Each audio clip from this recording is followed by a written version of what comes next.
morning, everybody. Thanks for joining us for our pre-conference institutes for our spring conference, now in July. I just wanted to give you guys some quick housekeeping before we jump into our first session. As you guys can see, the PowerPoint that's on the screen is slightly washed out in terms of color, so we went ahead and posted the PowerPoints on that conference page under what you're watching right now. If you look, there'll be some bold uppercase letters that say click for PowerPoint. You can download each PowerPoint for each session and follow along with the presenters. Please stay tuned. This session runs from 8:30 to 11:30. The speakers will be talking for about 45 minutes. And then we'll do 10 minutes of question and answer as you guys can send them along, those questions in throughout the presentation. Remember sending them to our Facebook group, Twitter, all of those different avenues, email, and then Dr. Hall will be giving you guys a number that you can actually text questions to as well. Like I said, we'll be doing the 45 minutes of speaking, 10 minutes question and answer, and then we'll take a 5-minute break and then come back. And we'll do that again until 11:30. We'll do a half-hour break for lunch, and then we'll start our second round of sessions at noon. So without further ado, I'll allow our presenters to introduce themselves, please.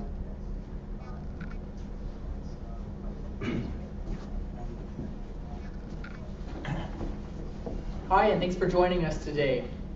My name is Dr. Stanley Hall, and I'm an assistant professor at Pfeiffer University at the Marriage and Family Therapy program on Raleigh campus.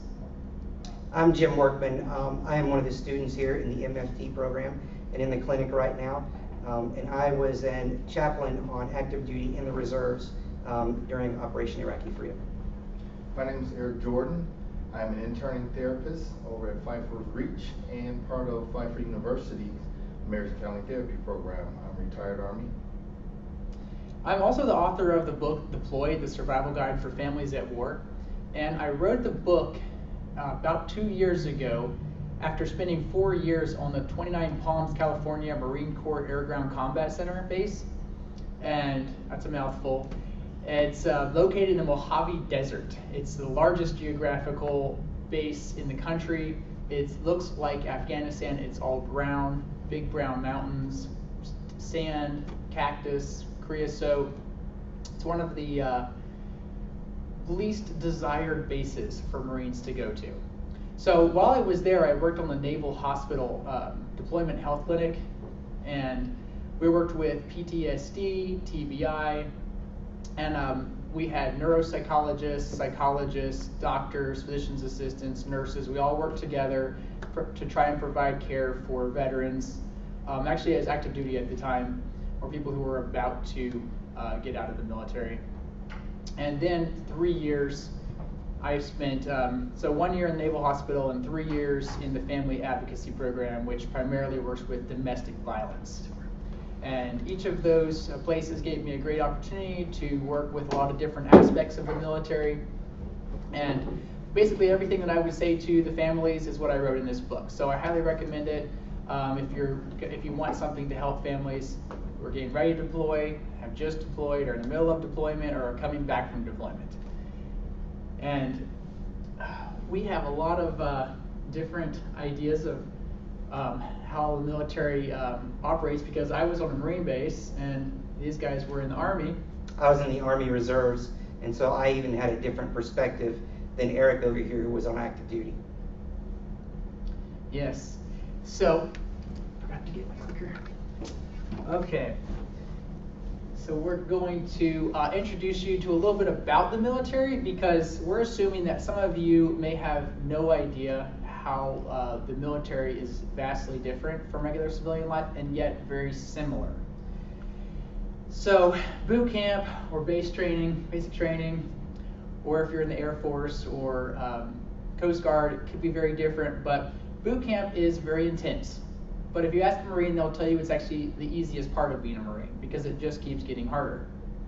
And being deployed is very difficult.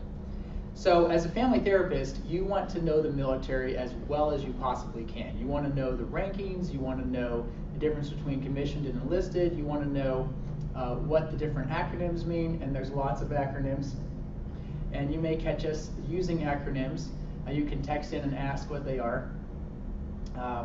As a family therapist, you'll also want to ask lots of questions if you don't understand it. Military loves to explain what they are talking about. They appreciate your interest. They also appreciate it if you try to remember what they told you, though. And I tried to get as many family members into the session as possible.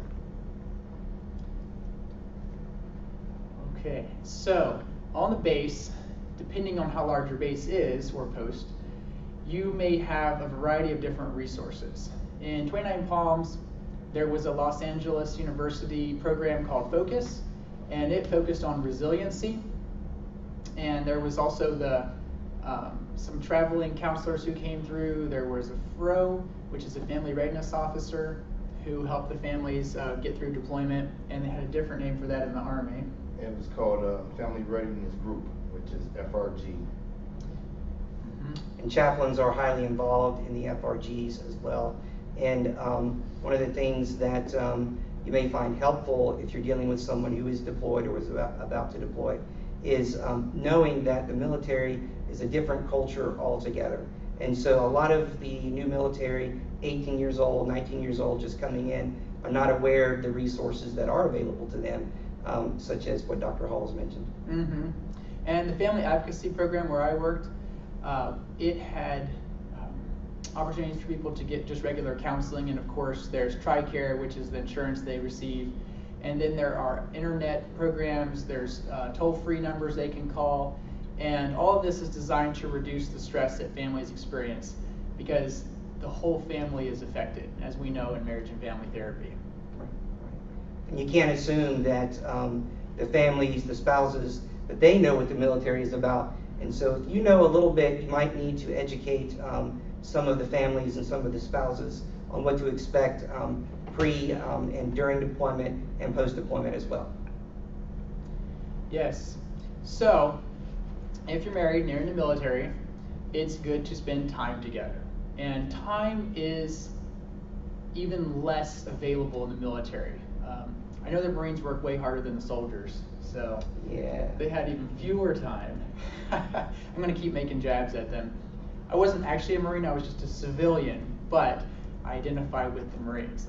So I would encourage the couples to spend as much time as possible together, whether it was going on vacation. I mean, they were in California, they could go to Disney World, they could go to the beach, they could go to the mountains, they could go snowboarding, they could do lots of fun stuff together, and not just stay in the desert and drink alcohol. So families who do that tended to have much better resilience and have a lot more fun and make it through the expected really hard times. And the idea in spending time together and talking about dreams and visions is to give the family something to hope for when the soldier or the Marine or the airman is off on their deployment. It's good to have good memories to remember, things that you can remember and pictures that you can look at, and vacations even to look forward to. So encouraging the families to start their rituals while they're back at base and before they deploy can be very helpful in helping the families and the soldiers or the person deployed get through their deployment. One thing that Dr. Hall said earlier is that being a soldier or a Marine, we don't mind explaining ourselves to you. So one of the better things is to kind of get to know a little bit about the military's background and ask questions, ask lots of questions. Yes, and the Marines often got married at a very young age, sometimes as young as 18 to a 17-year-old, and sometimes the marriage happened very quickly after just meeting each other, and then they would get deployed 2 weeks later. So learning the skills of marriage is something that they may not have a lot of. So I wrote this article called The Top 10 Things Military Husbands Want Their Wives to Know. Now, I'm going to try to use the word spouse, but a majority of the cases were husbands who were deploying, especially into combat zones, and the wives who were staying home. But I do know that there are same-sex couples, there's single parents, and that there are many wives who also deploy and have to leave their partners at home, leave their husbands at home. So, number one on here, which was very controversial when this article got posted online, was being married is harder than being deployed. And the reason why a lot of us soldiers thought that is because we're trained to go to war. This was our job. We're trained in garrison, which means not at war, and then we're trained at war. But we're not trained to be husbands or wives. One of the things that I constantly heard in basic training was, if you don't prepare, then you prepare to fail. Another thing we often heard was, pay attention to detail because it might save your life. Well, no one prepares you before you're married to pay attention to detail to your spouse or to your children. And so this is something that marriage and family therapists specialize in. So being married is harder than being deployed because you don't have what they would call a lane to stay in. Everything is in flux, so therefore it's not specific. Mm-hmm. And one of the Marine things they would say was, slow is smooth and smooth is fast. So helping them to gain these skills, even if it took a long time, tended to help them get better at it. Right. And Marines spent years preparing to go on deployment, Right. as opposed to 2 weeks to get married. Right. Absolutely. So I asked dozens, if not 100 or more different Marines what they thought was harder, being married or being deployed, and every time they have told me being married. And now in my private practice, when I see active duty service members or veterans, I'll ask them, what's harder, being married or being deployed? And they still tell me it's harder being married. It's not an offense to their partner, their spouse, it's just that oftentimes they did not have the skill set for it. And being deployed, you know exactly what you're supposed to do. Whereas marriage, there's so many different options. And that takes us right into number 2. You know, we're taught as children how to be good men or women, but not how to be good spouses. So it's all about being prepared. And in military, just like Jim said, preparation is the key. And a lot of military personnel don't get in touch with their emotions, and so they don't know what to do when they get angry, or when they get sad, or when they're in fear or have anxiety. Because fear and anxiety and sadness are not things that we would embrace as a military person. So as a chaplain, I would often help the soldiers that I worked with get in touch with their feelings and say that it's okay to be scared, it's okay to have anxiety about actually deploying. Mm-hmm. So emotions, I think you mentioned earlier, Jim, when we were talking, that it was something that basic training would basically encourage you not to have. That's right. Go emotionless. Right. To really work out of your head, to think quickly, and to be smart. Pay attention to detail because it might save your life. It's certainly not an emotional state. Mm-hmm. Right, whereas being married, if you're not in touch with your emotions, it's probably going to be difficult to relate to one another. Absolutely. Yes. Number 3 was, when I'm angry, it isn't because I hate you, but because these other emotions keep getting in the way and I'm not sure what to do with them. That's what you were saying. Okay, number 4, you are my dream girl. I know you're not perfect. That's okay. And a lot of times with young soldiers, just like Dr. Hall said, you're 17, 18, 19 years old, and a lot of times these young people fall in lust before they fall in love. So when you're taught in the military, number 5 there, that things don't have to be perfect all at once, then we know that that's not true. You always got to dress right dress. You've always got to be sharp. They always pay attention to every string that is loose on your uniform. And so it's difficult to come home and not have things perfect. It's difficult to not have your children behaving the way you want them to, or your spouse to have dinner on the table. But change for them can be difficult, just like change is for the soldier to be difficult. Yeah, and sometimes I would tell my guys, my Marines, I'd say, you work a long day, you work long hours, and you go home and you want things to be a certain way. But I think what you need to do is take off your hat, hang it up, and then put on your work hat for going home. And think of it as a second job that you're taking care of your wife or husband now, and you're taking care of your kids, and this is the second job. Right. I would agree with that. Definitely. So, I know I'm selfish sometimes, but I don't like admitting it, even to myself. So it's funny, but when I asked guys sometimes, why do you always say, this is my money, this is my car? They would say, well, in boot camp, I was told, this is my gear, I'm responsible for it, I'm the only one responsible for it, so it's mine. During the training for preparation, we're always taught that this is my classroom, this is my soldier, these are my things. You have to take ownership of things. And so a lot of times it's kind of hard to share that, especially as a young soldier or young Marine. Mm-hmm. So life is both easier and harder being married. It's the best of times, it's the worst of time. Sometimes people just need a hug. Marines don't always look really huggable. Sometimes they're covered in dirt and they smell really bad. But maybe wives need to be able to reach out and say, still love you, and that's what they might need at that moment. Makes a big difference.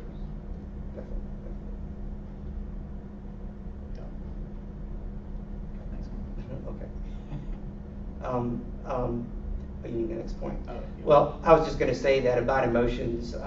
Emotions tend to come out before deployment, and you'll see in some of the pictures here and some of the slides going forward that while soldiers don't typically engage in their emotions, that before you deploy, emotions do tend to come out. And so this whole thing about hugging, that may be the only time that families do hug, because they're facing the real anxiety that something might happen to their loved one who's going to be on deployment.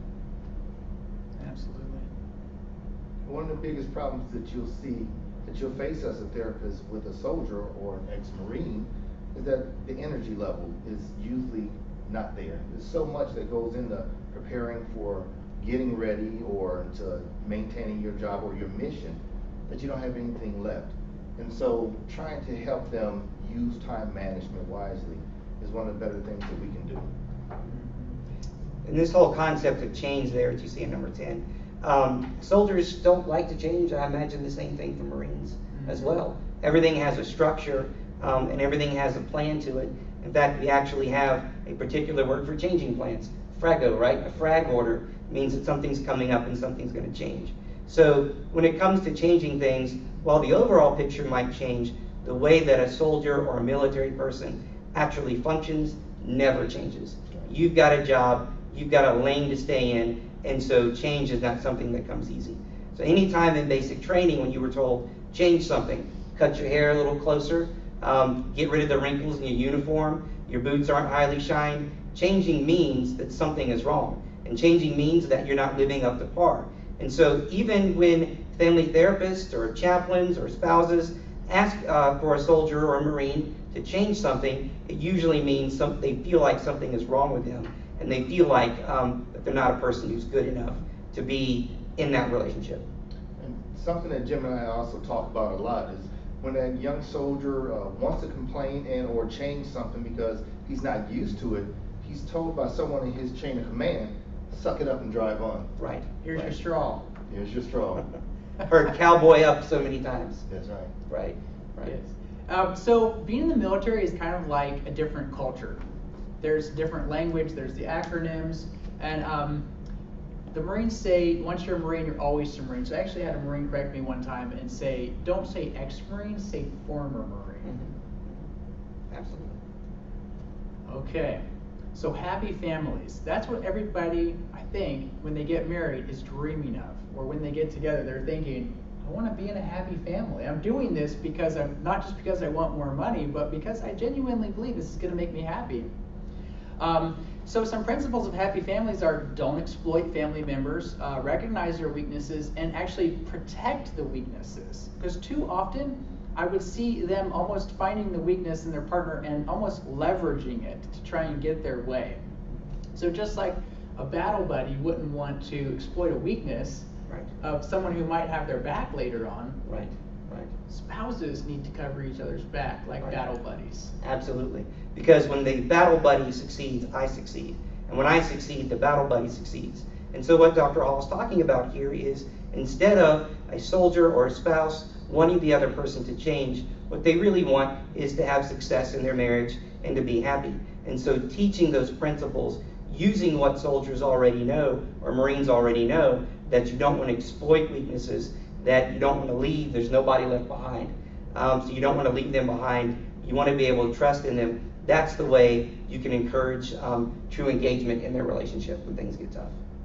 Mm-hmm. Now the term battle buddy, that's that kind of coins a phrase for our Army anyway, Right.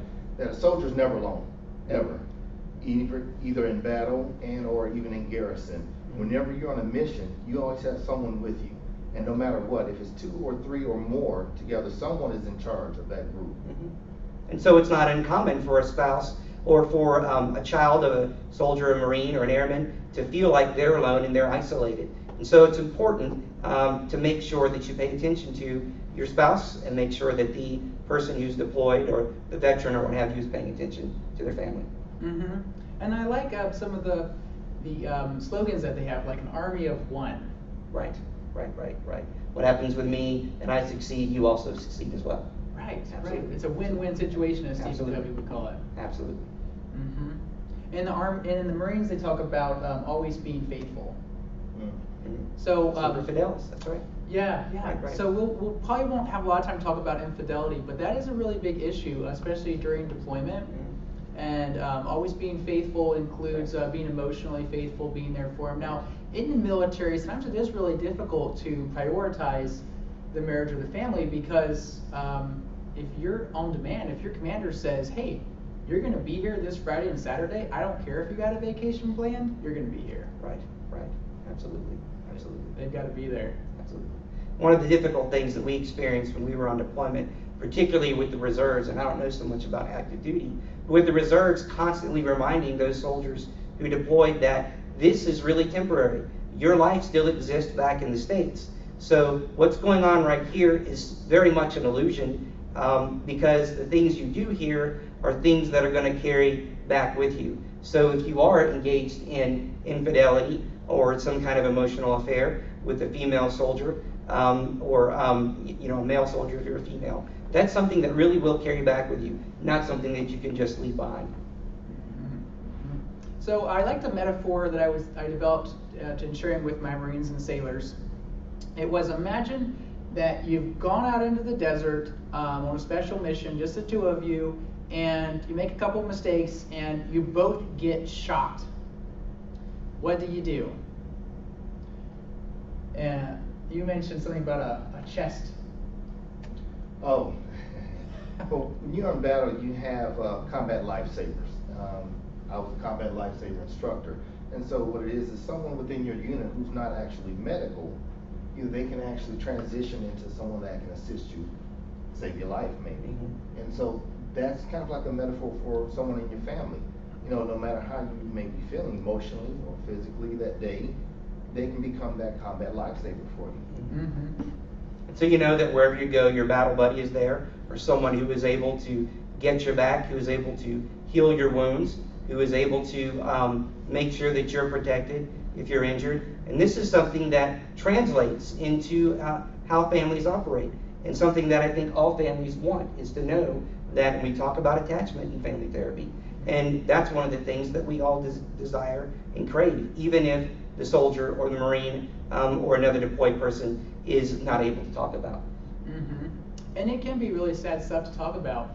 Recently, a soldier I was working with told me a story about where he was basically in the act of cleaning up after an explosion, and one of his fellow soldiers had been severely injured, and it was very poignant for him. So when I shared this metaphor with him, it really got him thinking about, wow, do I have those same feelings for this woman that I've committed my life to? So everyone in the military is considered a leader. If you've been in at least for a couple of months, you have some kind of responsibility that you're in charge of. And those leadership principles, they are tried and proven. They work very well. And if you can imagine a template, a transparent template that they've applied to their career, and if they can pick that up and put it down on their family, they're very likely to have success. I would agree. So helping them identify, you spent 12 hours today out in the field, and you sacrificed for each of your Marines. You did all these things to try and help them out. You were willing to go the extra mile. What did you do when you got home? Well, one thing that I used to talk to my soldiers about is about being a SME, and that's SME, that's the subject matter expert. You are an expert at whatever you're taught and however you're supposed to complete a mission, and that goes into a family also. So you have to take those principles of paying close attention to details and apply that to home also. Absolutely. Okay, so whether you're a reservist, whether you're active duty, and you just need a lift, you may be a really tough guy and have seen some really horrific things, and many of the stories that I heard were very horrific. And you get what's called secondary PTSD. In fact, in the Naval Hospital, every one of us counselors had nightmares at night about combat, though none of us had been in combat. The stories were that graphic and that disturbing. So we had to do our own therapy with ourselves and work through those issues, and which made us more able to help the clients that we had. But often the guys would come in pretty tough, and yet they were asking for help, and that was a tough thing to do, to come in for counseling. You have to really be pushed to a limit, and you have to really want to work on your home, your home life. Absolutely. And particularly for a reservist, understanding that you were trained very much like the active duty were trained, but you also have a family at home as well. And most reservists did have a family. There were some young folks and young kids in my unit who were just starting out in their career and in their education, but the majority of our reservists did have family at home. And so it's tough sometimes to exist when you're deployed and you're taken out of your family setting and put into a unit, in my case a military intelligence unit. We had transfers from all over the country. And so suddenly this soldier who had a family back home has no family and is learning a bunch of new relationships. And so there are times when those soldiers need a lift from their families, as well as the families needing a lift from the soldiers. And so marriage and family therapists, I think we are trained to be able to help them get through these tough times and help them deal with the adjustments that they'll have to make before they deploy and after they deploy. Yeah, and that's why it's important for us to even know about the family readiness groups, to see if that soldier has been involved with it, because it's very important, just like Dr. Hall said, for pre-deployment, and it goes on while the soldier is deployed and then after the soldier comes back. And I wanted to make mention of a special online online page the Army has. It's called the Comprehensive Soldier and Family Fitness Program, where you can actually create an account and you can keep track of all the difficult things that you're trying to work through in your life, whether it's physical or psychological. So if you have the PowerPoint, you can look at that link, Comprehensive Soldier and Family Fitness. And it has some great videos explaining the process. Okay, so working with children in the military. So a lot of these guys are very young. They don't have a lot of experience. Many of them did not come from households where they had the best parents, and so they don't necessarily know how to parent. And so part of counseling will be helping them appreciate the struggles that their child is going to have, especially while they're deployed or gearing up for deployment. Unfortunately, deployment has been shown to actually be something that becomes increasingly difficult for a family. So you'd think that the more deployments they went on, the better they would get at it, but instead it tended to just get harder. And I think Eric can speak to that. You were deployed how many times? 3 times. Right. Wow. And you would say probably that it got tougher each time that you did deploy? It does. The first time I was deployed, I was a single father with a 3-year-old little girl. And it was hard to try to explain to her what I was going to do. But because she stayed with my parents and they were, continuously telling her, your father's doing a good thing, he's a hero. When I came back, she was happy to see me and tell me, Daddy's a hero. But she still didn't understand the concept of war. But it helped her to know that I was doing something good. So one of the things that Dr. Hall pointed out in his book, and yesterday when we were talking, is that it's important for children to believe their deploying parents are doing something good and almost like a hero. One of the pictures here, this one here, that I'm very proud of is one of the family days that we did before our unit deployed. And one of the things you see is this soldier who is teaching this child what this weapon here is like. So one of the things you have to do as a family therapist is be aware of yourself as a therapist.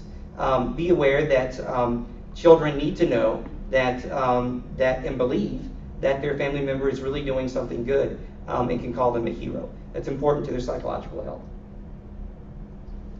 Thanks. Yeah, and you've got a picture here of the child is actually crying while dad's coming back from deployment and mom's hugging him. They're just so grateful to have dad back, or if it's mom, or sometimes both parents may be deployed, in which case they may have to stay with grandparents or in-laws.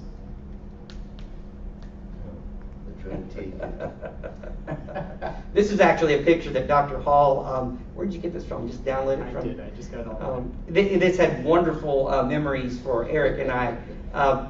This is a typical amount of gear that you might carry on deployment. So you'll see here in the pictures coming up and in the statements we make about how difficult just gearing up, just getting ready for deployment can be. And so you carry a lot of things with you.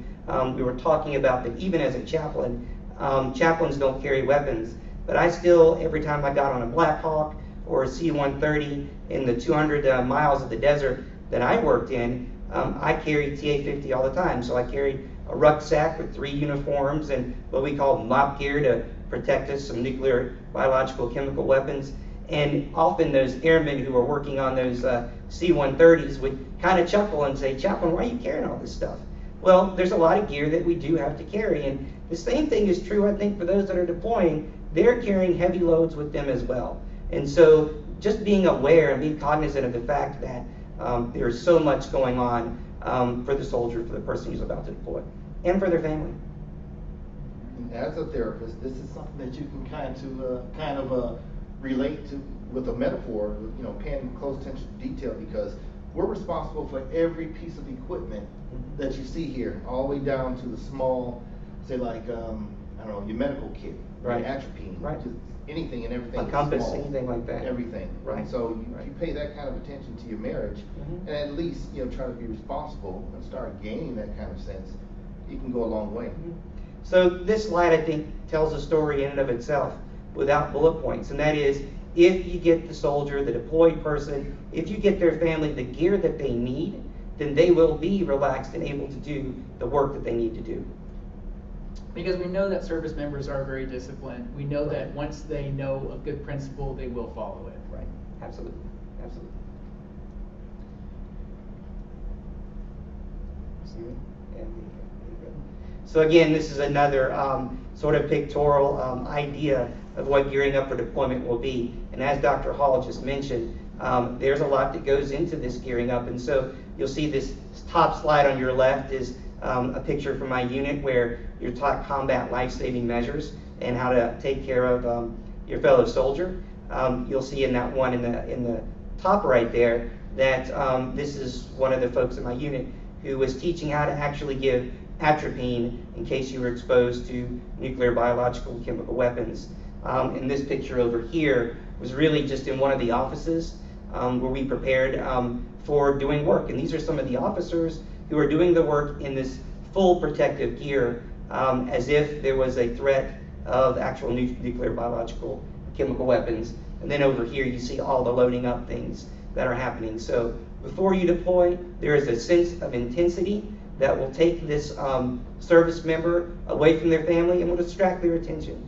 And so oftentimes like that, I don't know, Dr. Hall, would you say before deployment and after deployment, that's when you saw a pickup of the counseling that you were doing?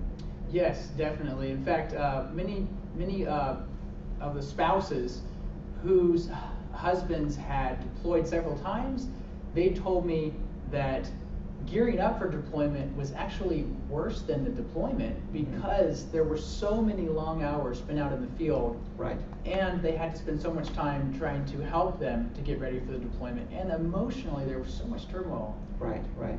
And I know, Eric, I'm sure you can talk to all the things that we put off until we go to deployment suddenly become crises for the soldiers that you're actually working with, like filling out their paperwork, their readiness plan, we call it, to have their things together in case something happens to them when they're away.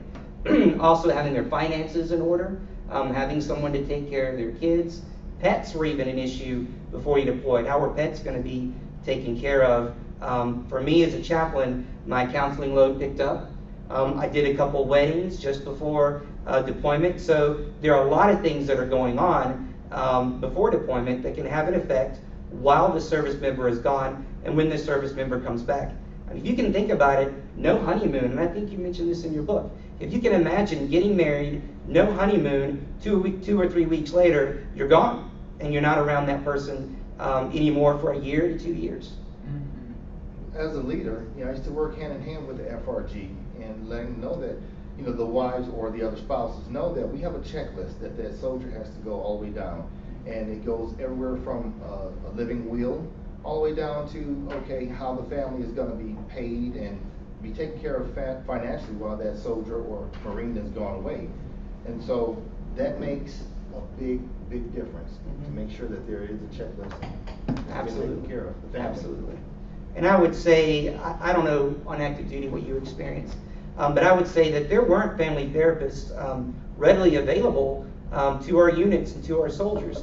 And so the argument, if I can make a point to point out and to really emphasize, is that as family therapists, we don't really know what the culture is like for the military person. However, we have skills and abilities that we can bring to these situations that can really help them adjust to their civilian life and their life when they come home. A very unique set of skills that they probably haven't had experience with or dealt with before. So please don't shy away from working with military service members and with veterans and their families. Jim, you're right about that. Because going to war, these soldiers had nobody but those of us that were squad leaders or platoon sergeants. So it was my job to be a counselor, to be a soldier, to go to war. And Right. so I understood what they were going through, and they came to me. So we didn't have therapists. We had chaplains, but that was the last straw. Right. We have a question here. So it kind of remind me what you guys were talking about, returning from deployment. Kind of remind me like of World War II, I guess, when all the men were away and the women had to work. So I wanted to know, what does it look like when soldiers come home from deployment a year or two and reintegrating into that position of leader or husband or Right. wife? Right. Because I can imagine while they're gone, the function of the family is going to change a lot. Absolutely, absolutely. And I'm glad you brought that up, because what happens, and we know this as family therapists, roles will change, right? I've had this drilled into us for the last 2 to 3 years, that roles change when the family structure changes. And so one of the things that we notice that would happen often is, let's just say, I deployed as a first lieutenant, so I had some leadership responsibility. Come home, and your wife is writing the checks. She's the one that's out working where she didn't work before. She's the one that's disciplining the children and setting the rules in the household. So yes, a lot of things change in terms of roles, and it's very difficult for that service member who is gone to fit into a new role and to be a co-leader versus being the leader themselves. And the hardest thing for a soldier is not to have a fluid transition. So it's up to the FRG, the squad leader and or platoon sergeant, to prepare that soldier, to let them know that things can work smoothly. And if things aren't in preparation for that soldier, then yeah, it's going to be a hard time for them. And again, as family therapists, we are specifically and specially trained to help establish, we talk about therapeutic alliance, establish a trusting relationship with that veteran, that person coming back. Maybe the person has been medically discharged, PTSD or something, but to help them understand that it's okay to take on a new role, and it's okay to be somebody different, and it's okay to give space to the spouse or other people to help you as part of your team. Yes. Actually, one of the studies I read said that when a spouse deploys, that it's actually a better idea for the stay-at-home spouse to remain on the base, to remain in that area. So while 29 Palms was not the most desirable vacation spot in itself, they found that if they went back to Arkansas or Texas or Virginia, where it's greener, and they had family around and support, and you'd think that it would be better for them, they actually had a harder time adjusting when they came back. Right. As opposed to if they stayed there, Right. they got to know friends and family in that area, other families, and if they became more familiar with the resources on that base. Okay, that's interesting. I hadn't thought about that. But that's kind of like almost taking a vacation and taking a break, and then when you come back, it's going back to work, right? Because one thing we used to tell our soldiers is that, you know, that spouse has to stay relational. So if they go away and go back home to their family, you know, they'll feel good, but they won't get that true understanding of how that whole environment is going to look when that soldier's gone or Marine, and how it'll look when they come back. Mm-hmm. So I think we're almost at break time. We are. So we have a couple questions. Okay. So the first question comes from one of our members. It's from Giselle. And can you guys give some concrete examples on how you get military members to express their emotion post-deployment? She says this is something that has been a challenge when working with them because in the field this can be a weakness. How do you guys help them transition into this greater need for emotional intelligence after they come back? And if you guys can, give some examples of exercises that you use when you're working. Wow, very good question. Very Dr. good Hall, question. you dealt with that as a clinician, I think, more than I did. Can you speak to that? Right. So as a chaplain, you obviously dealt with a lot of emotions on base. As a therapist, working with PTSD primarily, I developed a lot of good techniques. I used EMDR, prolonged exposure, heart math, and one of the things I really like about EMDR is that it says you don't even have to talk about the emotions in depth as long as they experience those emotions and they recognize them in themselves and process them. And so EMDR facilitates them experiencing them, and then they are more likely to talk about them once they've reprocessed them and become more desensitized to the impact it has on them. So fast is slow, slow is fast. Taking them slowly through it will probably be the best way to help bring out those emotions.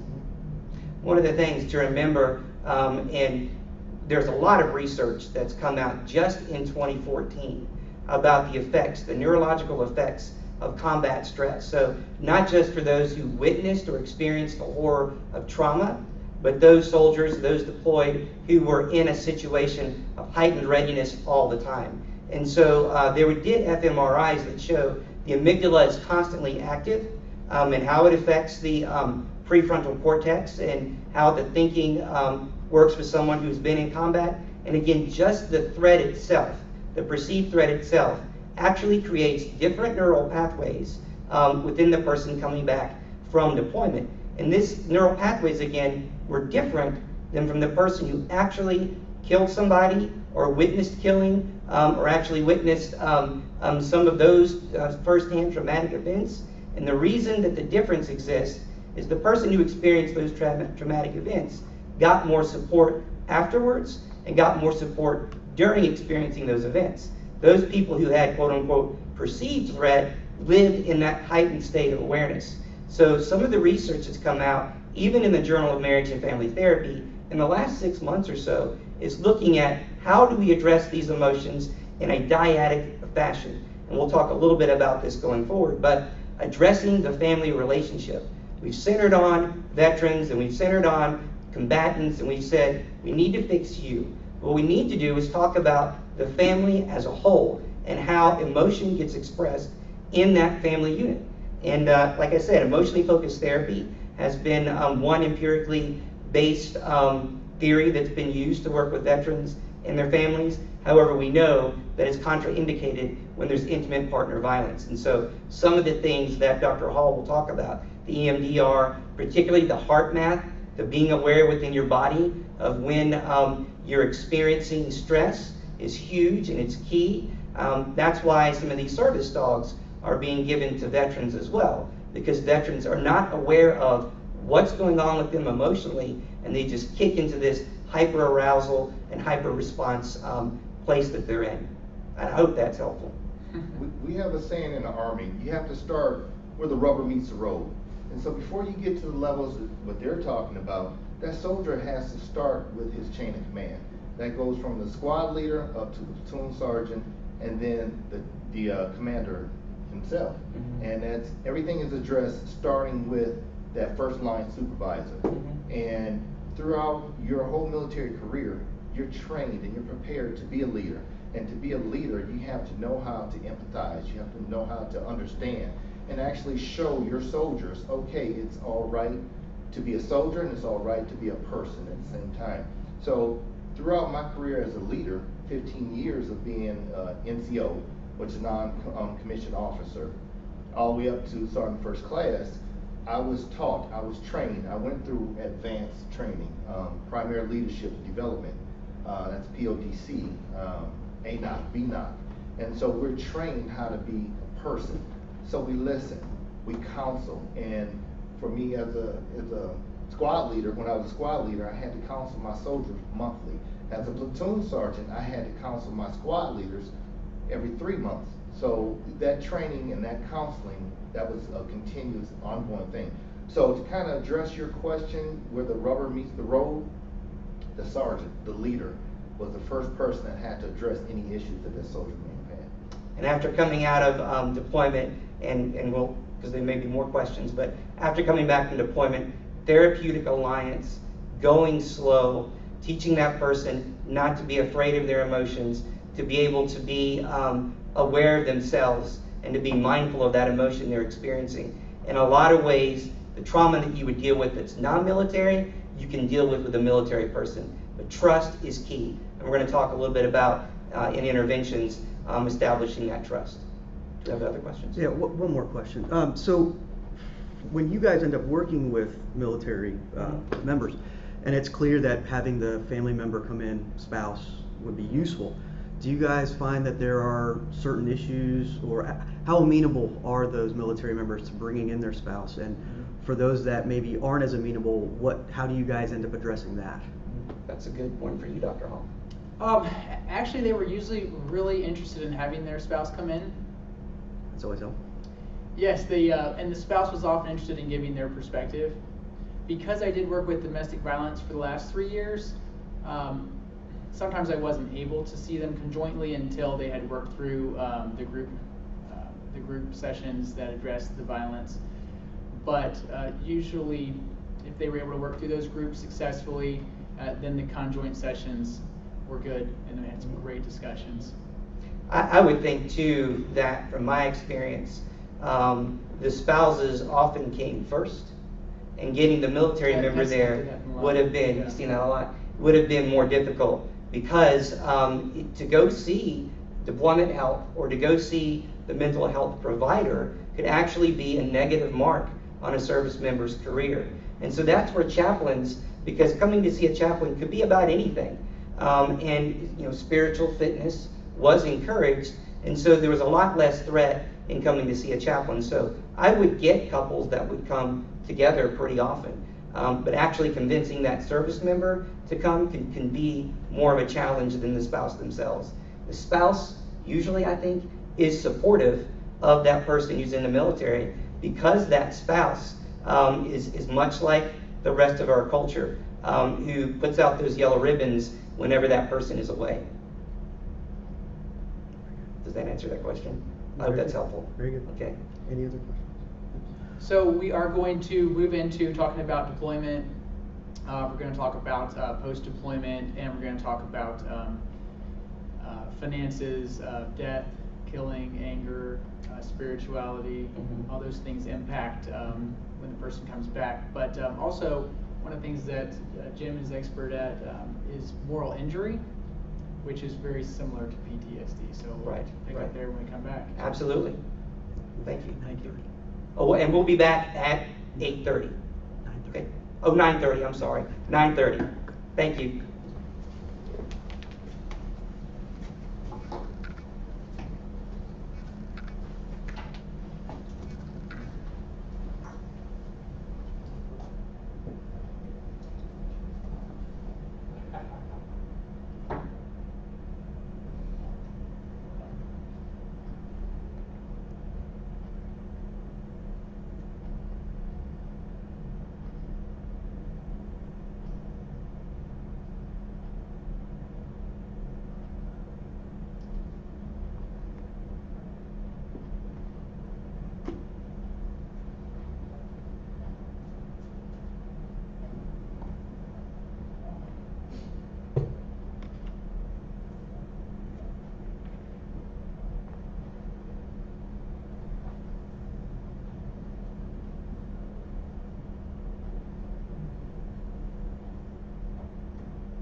Okay.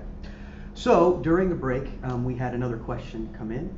Any of you guys, can you explain the term garrison and what that means?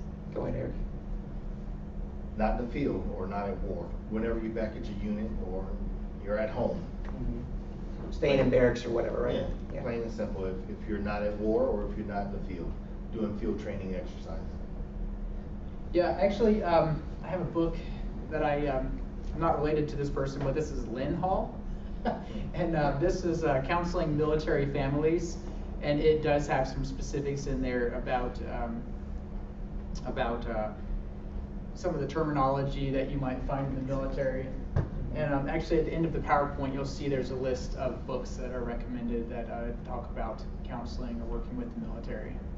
Right. So are we ready to talk about husband and wife decisions together? Let's do it. Okay, all right.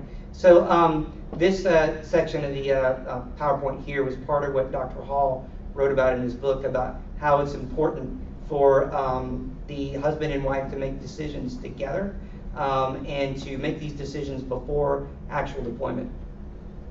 So listing the fears, I'm scared that you're going to get killed. I'm scared I'll come back with only one leg. I'm scared that my buddies will be killed.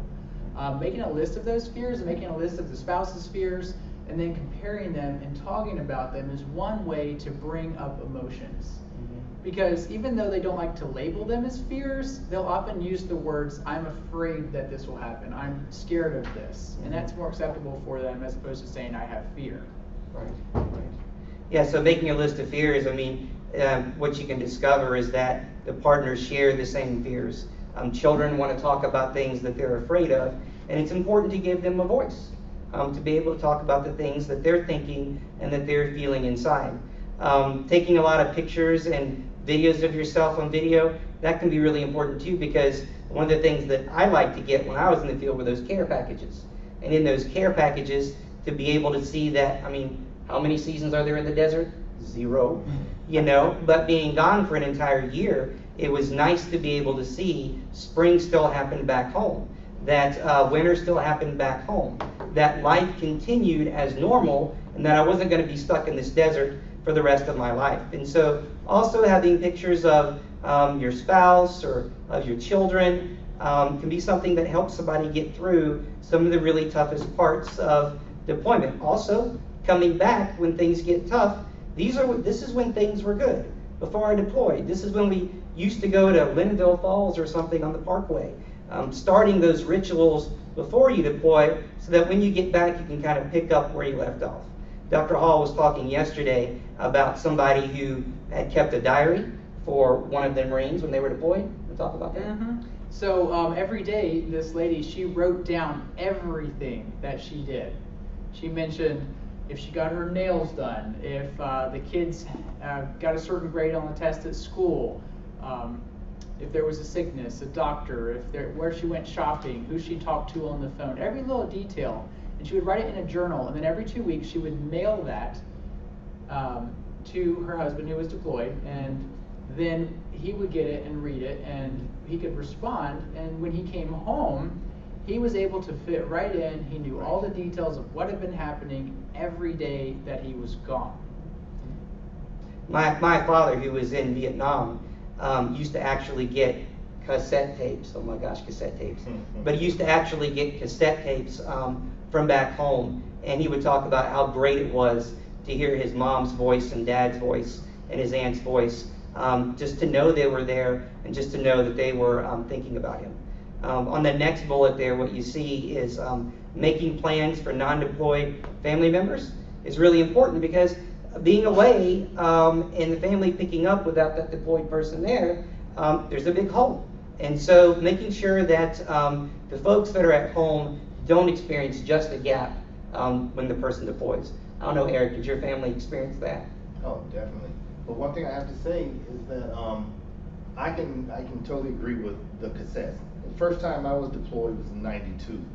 So I can remember when you went away, you were just away. We didn't have access to the internet like today's modern army is. When you go to war, you have access to Skype or whatever else that you can do to video chat with someone. and it makes a big difference today. Some of the things that might have been an issue or a challenge, like I was in a military intelligence battalion, and even the chaplain had to have a top secret clearance, believe it or not.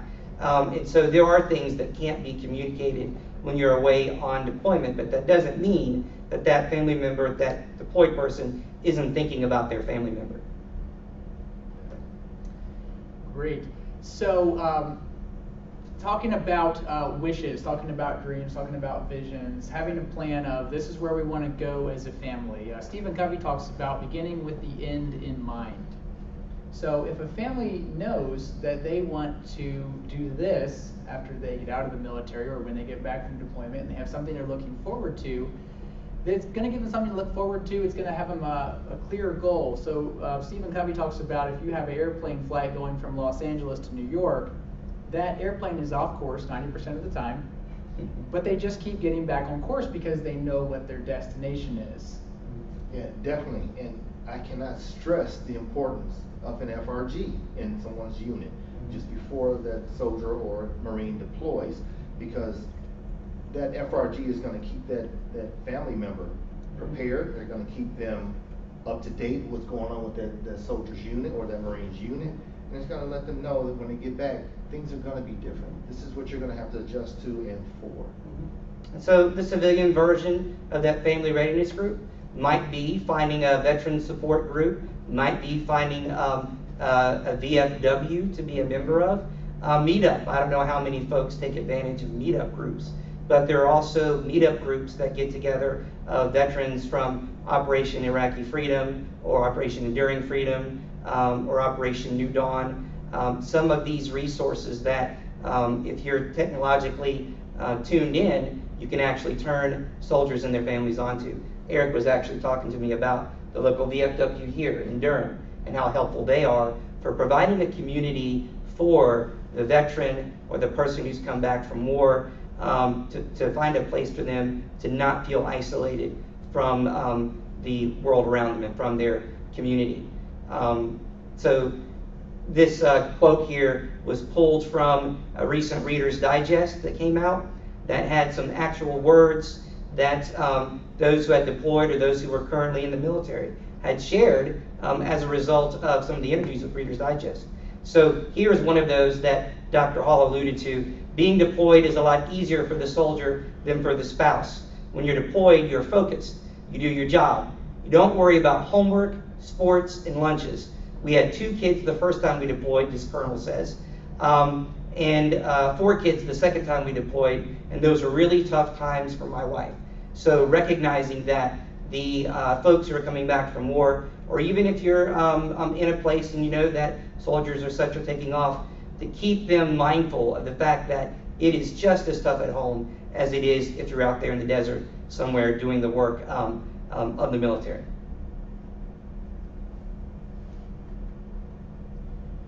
So the spouses should pamper themselves. They should maybe go get a massage, buy themselves some chocolates if nobody else is buying it for them. Maybe pick up their own flowers if their spouse is unable to order it from Afghanistan. And allow themselves to feel grief, because there may be weeks where they can't talk to their deployed partner. Right. And that can be pretty sad. Absolutely, absolutely. There is another Reader's Digest quote that I saw that talked about how the family member of the person who had been deployed also experiences really strong emotions, just like the deployed person does. And so it's okay, and giving them permission to pamper themselves, to actually go get that massage or some time in a hot tub or go to the gym or something like that can be very, very important for self-care, because they've got to be ready for the adjustments that happen when that deployed person comes back. And again, being part of some kind of support group, because the hardest part for a soldier or a Marine to be deployed is to have a feeling that I'm helpless to help my family. So if their family is not being taken care of, if that spouse or children are not comfortable or happy, then he's not going to be able to focus on his mission. And that can be life or death. I know in 29 Palms they have what was called LINKS, L-I-N-K-S, and that was actually a group just for the spouses who were staying home. Very good. And they could talk to each other, and the FRO would attend, and they would talk about resources, and they get to know one another. So because the studies show that spouses do have a hard time. Right, This right. quote in here says Right. 3/4 of them don't sleep as well as they do when their partner is home. Absolutely.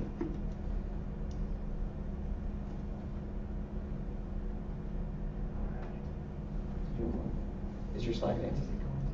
There you go. There you go. Here's another great quote. We talked about battle buddies and the buddy system. And this is again is another picture from my deployment. In the Army, we had a buddy system. Whether you wake up, the guys are there. If you go to play basketball, someone goes with you. It's hard to adjust to the loneliness of the civilian world. And I don't know about you, Eric, but even here, one of the great aspects of being in this program is having Eric, because we can talk about strange things like last night I sent the PowerPoint and put SBU, sensitive but unclassified. You know, it wasn't really sensitive but unclassified. But it's good to have somebody that you can actually share your experience with. And so helping that soldier, that veteran, talk about their experience and connecting them with a group of people who once wore the uniform, who could talk about the things that they experienced in an open forum. And I think I'm going to say, and you would agree with Eric, that having a candid place to be able to talk about your struggles is as important as being supportive of the person who's being deployed. So for spouses, you know, have to be careful about saying negative things about the units who might not be sensitive to what soldiers are going through or families are going through. But coming back to the loneliness that a soldier might experience, because I talk about the things that happen to me on deployment, and I often get blank stares. Yeah. I don't know about you. Well, Jim, you're right, because until Jim got here, maybe about a year and a half since I've been here, I was even having a hard time here at this program. Being in the military, you're used to camaraderie, you're used to a bond, like family, and even in the civilian world, period. I mean, you try to get to know people, and it seems like no one really cares to get to know you. And just coming to this program, I thought, you know, it would be kind of the same, like, you know, like-minded people. And even though some people were friendly, they really didn't get you and Right. didn't care Right. too. And so when Right. Jim got here, I really did feel like I had a battle buddy. Mhm. And so things got a little bit easier. Yeah, yeah. So we're going to show you here in a second a couple of pictures of actually being on deployment and how important it is to be able to talk about the difficulties of being in deployment. So one of the things that you know, this slide talks about becoming a civilian when you come back from being in war is, well, I'll just read it to you. After driving in Iraq, driving in the civilian world was really hard. There, insurgents hid IEDs, which were improvised explosive devices, in pop cans and in trash on the roadside. When I came back, I'd see plastic bag and want to slam on the brakes, change lanes, or turn around. It took a year for me to fight that reflex. So whether or not this person actually experienced an IED or not, what's important is understanding there was the constant threat of improvised explosive devices everywhere. Now, I don't mind saying that my unit, who was a military intelligence battalion, who was looking for weapons of mass destruction, actually coined this phrase IED. And here's a perfect example. If you can see it in the slide that's in front of you, right here is a piece of wire that's tied behind, oops, you have to go back, thank you, tied behind on one of the spokes of this rim. And if you look really close right here, it was wired to a hand grenade that was attached to the axle underneath of this vehicle. So there were constant threats, even for folks who may not have actually experienced combat. There were always those constant threats. And so most often, I don't know about you, but the question that I would hear soldiers talk about hearing is, did you ever kill anybody? And that's going to come up here in a slide too, but did you ever kill anybody? You know, how awful was it? How miserable was it? And that's very difficult to talk to civilians about. So being available as a family therapist, to have a safe place to talk about those experiences, and being aware of groups that you can connect veterans or other service members to. Well, to go along with Jim was saying, even in garrison, we have random vehicle inspections. Mhm. And that happened going on posts all the time. Right, Every right. now and then you see a car pulled to the side, and they check for IEDs. And you wouldn't think they Right. have to, but you know, that often happens. Yeah. And when someone does ask me about war, a lot of times I just say it was hot. It's hot. There you go. There you go. Nice. Very good. Very good. Yeah, your remote not working so well. There you go. So deployment life in the field, and Eric can talk a bit about this. These again are photos of my unit when they were in the field. One of the, and then I'll let you talk, Eric. But one of the first things that my dad said to me, I remember as he was in Vietnam, was when I talked to him on the phone from the field and from the desert, it was not, "How you doing, Jim? You know, we're worried about you. We love you." It was, "Do they still burn fecal matter in diesel fuel?"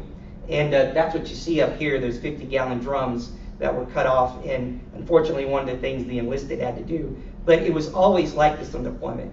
You would always smell this, and this just became a totally different world. And so when I point that story out to you about my dad, because he was in '69, and so here we were in 2002, and he's talking about, "I'll never get that smell out of my nose." Something he didn't talk to me about when I was a kid, but he said, "I can still smell it today, and it's never going to leave." So some of these things stay with you, and these are things that create camaraderie, because coming back as a soldier, my dad, in a way, saw me as one of those soldiers.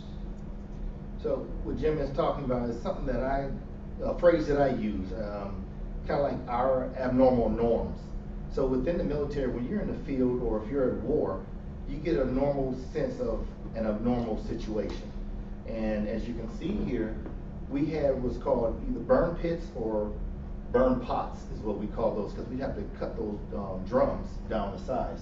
And that's a little bit of on the dinosaur side. I transitioned from going to war in '92 to 2004, 2005.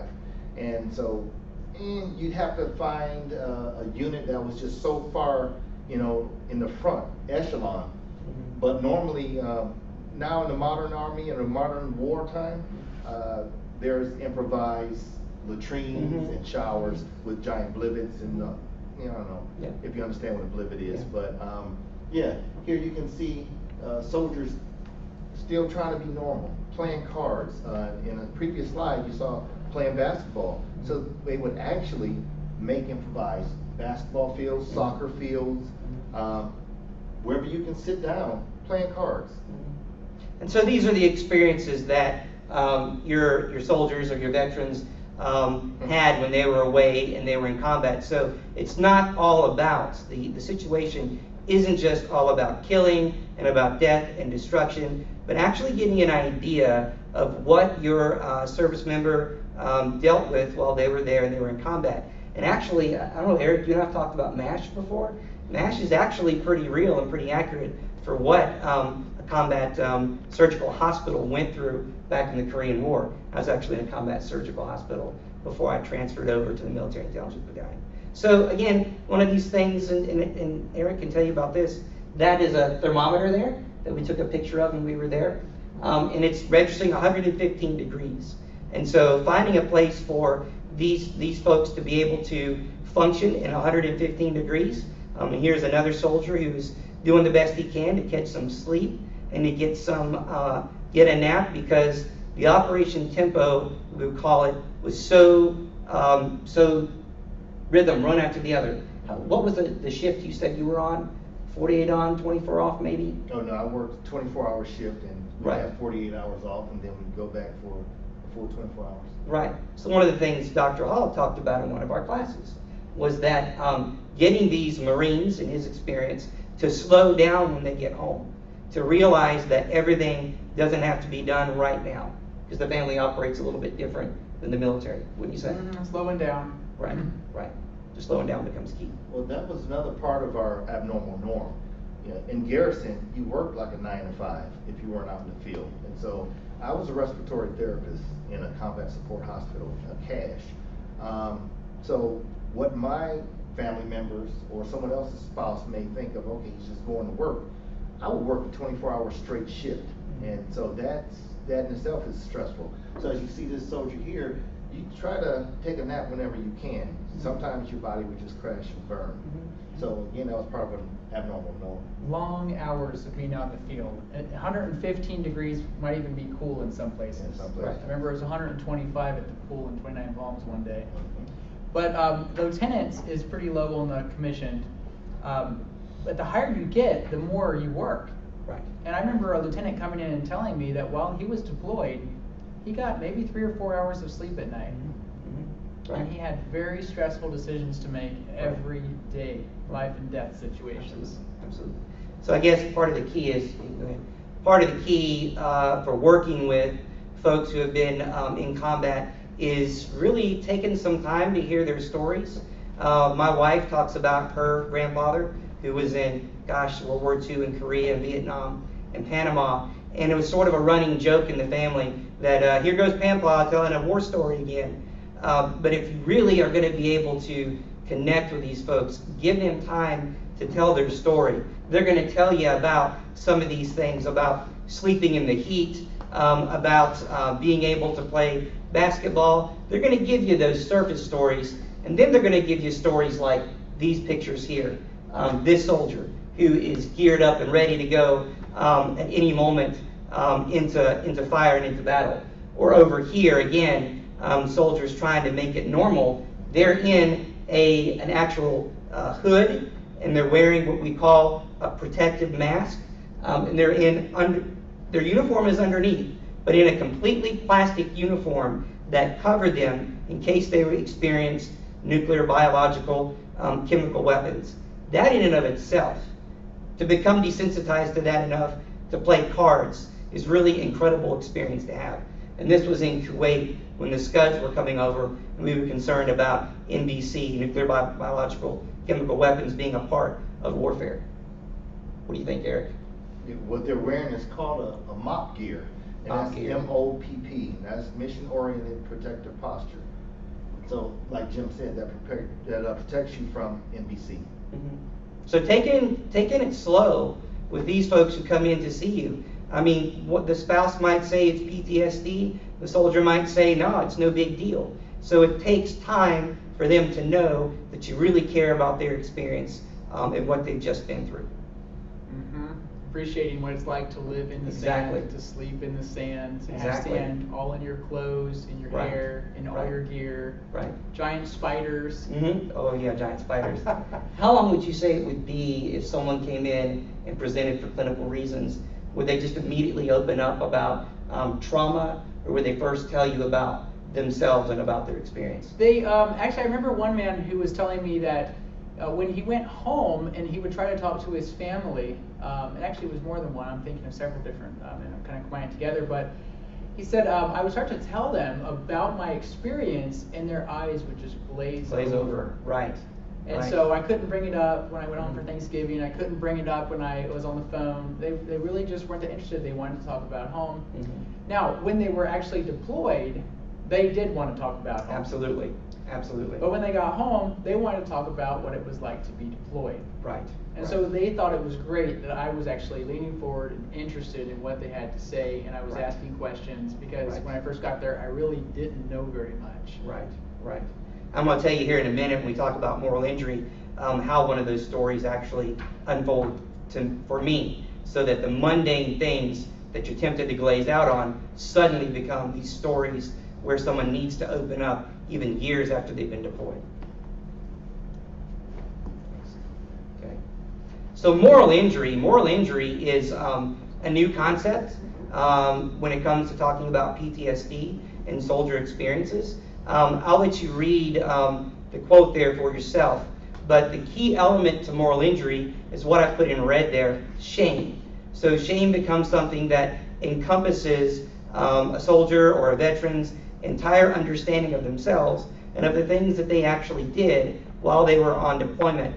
And what I want to point out here about midway through this slide is that moral injury is different from PTSD.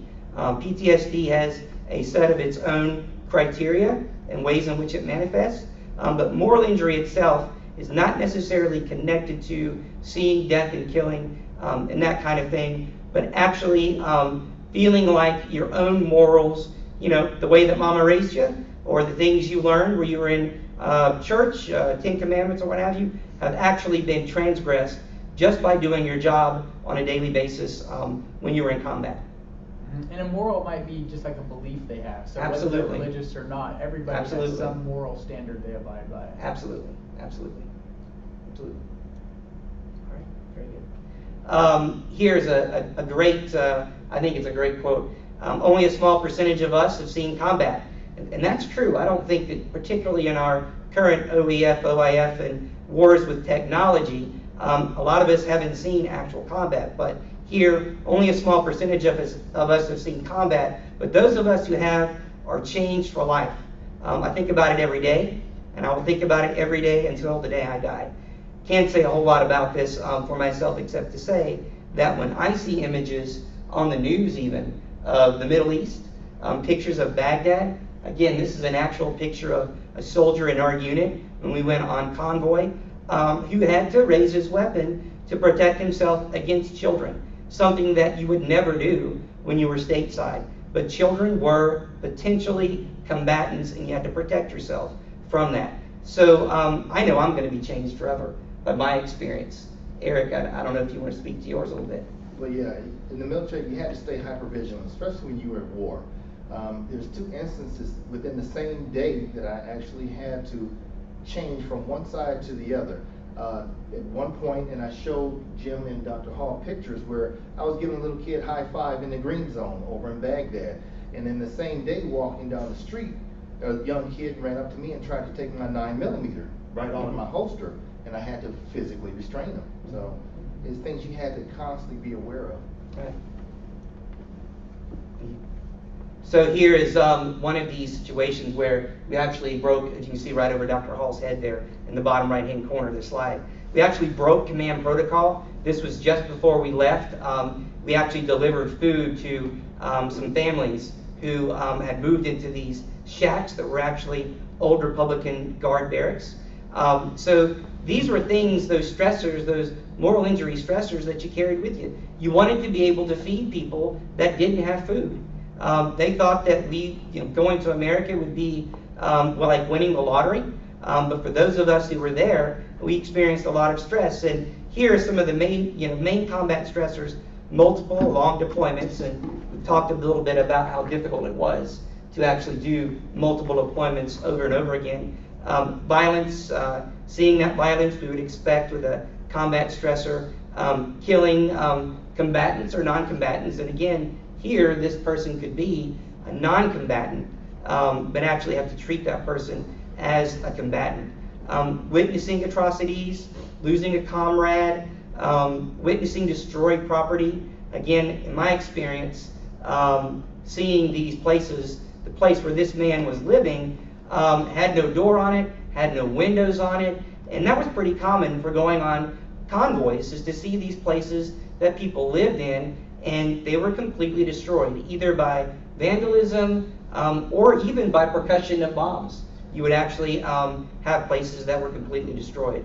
So guilt and shame, particularly survivor's guilt, becomes something that can totally really affect a soldier because they came back and somebody else died. And failure of leadership is huge too. A leader gave you a command and you went to follow through with that command, or that leader, okay, that's good. That leader failed to prepare you for something you were about to experience. So again, something that many service members struggle with is survivor's guilt. And this specialist here, one of the first people who got injured in my unit was a mother of 5. I was 18 and I had no spouse or no kids, and no one relying on me. I think, why me? Why not me? Why did I actually survive? When this person who had so many responsibilities and people depending upon them at home, why did they survive? Eric, you in the combat support hospital. Tell me, did you have any experiences with soldiers telling you about that? Sometimes you hear that. I actually had patients, at war, who would say, my whole unit was wiped out, or 2 or 3 people in my unit were wiped out, and I was supposed to be part of that. Mm-hmm. That's really drastic to say I was supposed to have died also. Mm-hmm. Why not me? Right. And so even more so than witnessing the traumatic event, just being a part of or being in the area and not being there with that person that's your battle buddy, who happened to lose his life. So again, just that whole regret that I survived and somebody else didn't is a huge part of moral injury and of guilt and of shame. If you want to, yeah. So I'm going to share with you. You can go. There you go. I'm going to share with you a story here just real quick, that happened to me. Now remember, I told you that this sense of shame and this moral injury can carry with you even years after experiencing combat or being involved in war. Here's a couple pictures that I put together from a real story that a person told me, a veteran from World War II. His name was William Lancaster. He was a member of my wife's church. He's a pastor who was in World War II, was on one of these B-24 Liberators, and was actually a radioman. So we went to this house when his daughter unfortunately died of cancer. We went to his house, and I noticed him sitting in a corner, just sort of staring off into space. And my wife, being the good pastor that she is, made her rounds to talk to the family members about the person who had just died. And so I came up and approached Bill and just said, "Hi, I'm Jim." And he introduced himself, and I said, "I noticed that over beside you on the little table there, the end table, there's a little wooden model of a B-24. And I said, "So what is this? This looks like a C-130 to me." And he just laughed and said, "No, that's a B-24 Liberator. I flew in that when I was in World War II." And I said, "Oh, well, I just came back from Iraq, and I was a chaplain over there." And so he told me this really sort of mundane story that you might be tempted to glaze out on. He said, "I remember the chaplain used to come up on the flight line, and he used to have a flask, and he would open up that flask, and he would give us a little shot of whiskey before we went out on our missions." And he said, strange thing for a chaplain to do, we wouldn't do that today. But he said, "I will never forget that he gave us that shot of whiskey before we went out on our missions." He said, "And sometimes that actually really helped for me to be able to do the job that I did." So remember now, Bill in this case, never actually face-to-face killed somebody or was a participant in that kind of combat, but being in the plane that dropped a significant number of bombs on Vienna, Austria, had a huge impact on him. So I'm going to read to you this caption. During World War II, in the period of March 17, 1944 to April 12, 1945, the city of Vienna, Austria was bombed 52 times. 87,000 houses in the city were lost, and only 41 civilian vehicles survived the raids. More than 3,000 bombs, can't read it from there, 3,000 bomb craters were counted, and nearly 500 people were killed. Most of the victims have never been unearthed, and the memory of those who lost their lives, this monument was erected. So I'm going to tell you the rest of Bill's story. Bill told me that he visited Vienna some years later, I think it was maybe even 30 or 40 years after the war, when this monument was around, and he read that caption off the monument. And he said, "I remember looking around, chaplain," still calling me chaplain. He said, "I remember looking around and seeing all these little blonde children, particularly this blonde little girl standing off to my side. And I asked myself, I wonder how many of these beautiful children I actually dropped bombs on while I was here just in this year during World War II." So moral injury for him was connected to the shame that he experienced just being a radio person on a B-24 Liberator during World War II. So having the ability to hear those mundane stories that a soldier might tell you might actually open you up to be able to support that person when they're experiencing something like moral injury. So we got to be careful not to discount a person's experience, although it may not be an upfront combat mission that they were on. So this slide here I put together to show you a picture of a building that was bombed out. The building itself wasn't hit, but it was the percussion, if you remember that phrase, collateral damage. Or here's an example of collateral damage, and below that a couple of surfaced air missiles. But the story I'm about to tell you is one that my cousin shared with me, that he talked about being a person that programmed Tomahawk missiles that were fitted to drones that flew over Afghanistan. And so he's telling me about one of these sergeants that he worked with, a tech sergeant, who was responsible for programming these Tomahawk missiles. And he said it was a very technical computer-type job. We'd put the coordinates in, and we would adjust the missiles with these little mirrors that would roll, and a laser would hit them, and it would roll over here, then roll over there, so that missile would go where it's supposed to go. And he said one of the key things about doing this job was that we had to review the footage of that missile after it was launched from the drone. And he told me that this particular sergeant he worked with was seriously affected one day when he saw the footage of the drone and the missile that was launched, one that he programmed, that hit his school during school hours.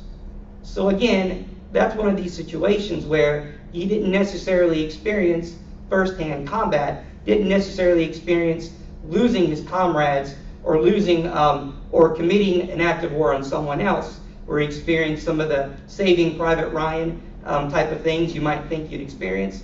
This man was involved in a very highly technical, skilled position, and as my cousin told me, was never able to go back to that work again during the time that he was there in Afghanistan. So his career was over during that period. So his symptoms were very similar to PTSD. Absolutely, absolutely. But he had never been threatened with. You got it, absolutely. And shame was a key piece of that for him.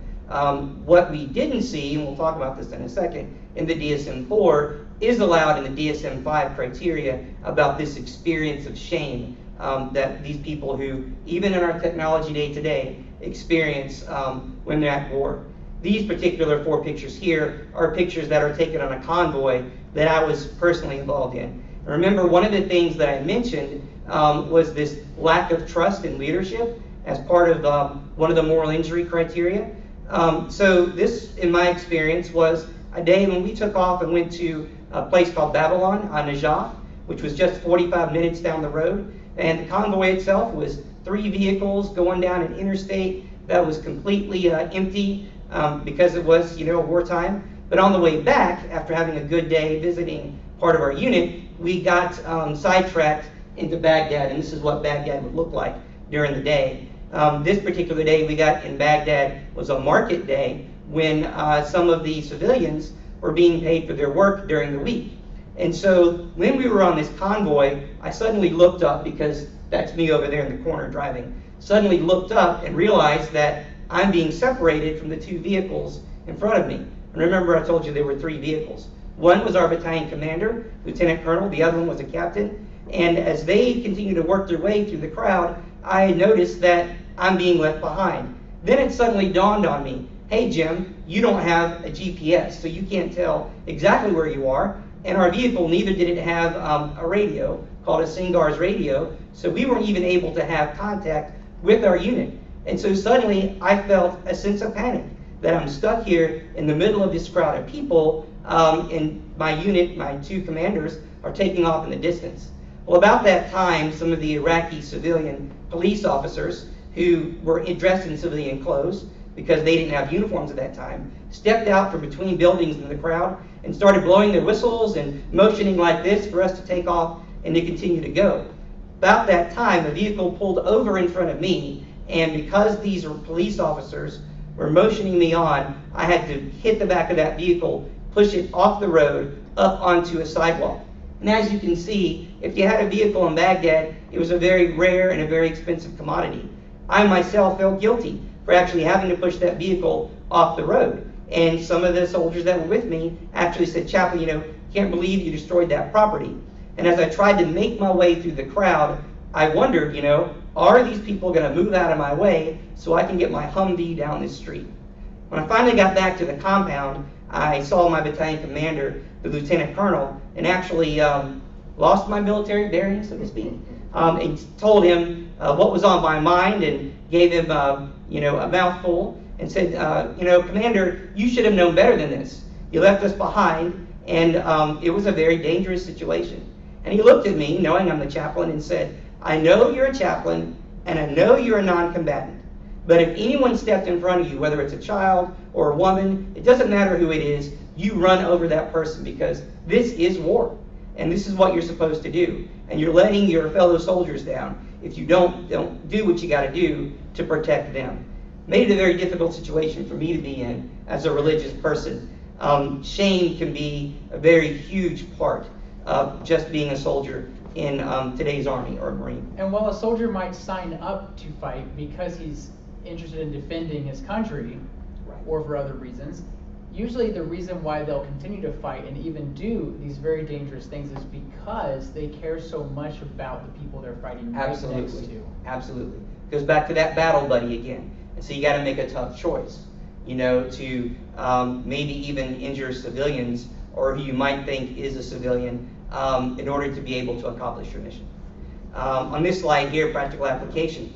We talked about creating a therapeutic alliance, listening to a soldier, making sure that you know a soldier's past or present military affiliation, making sure that you include questions on your intake about what this person had been through. Someone who you might think, you might not think I'm a soldier, put a little weight on since then, got a little bit more bald, but that person sitting in front of you who's having problems with their spouse, might be intimate partner violence, might be something else disturbing their relationship.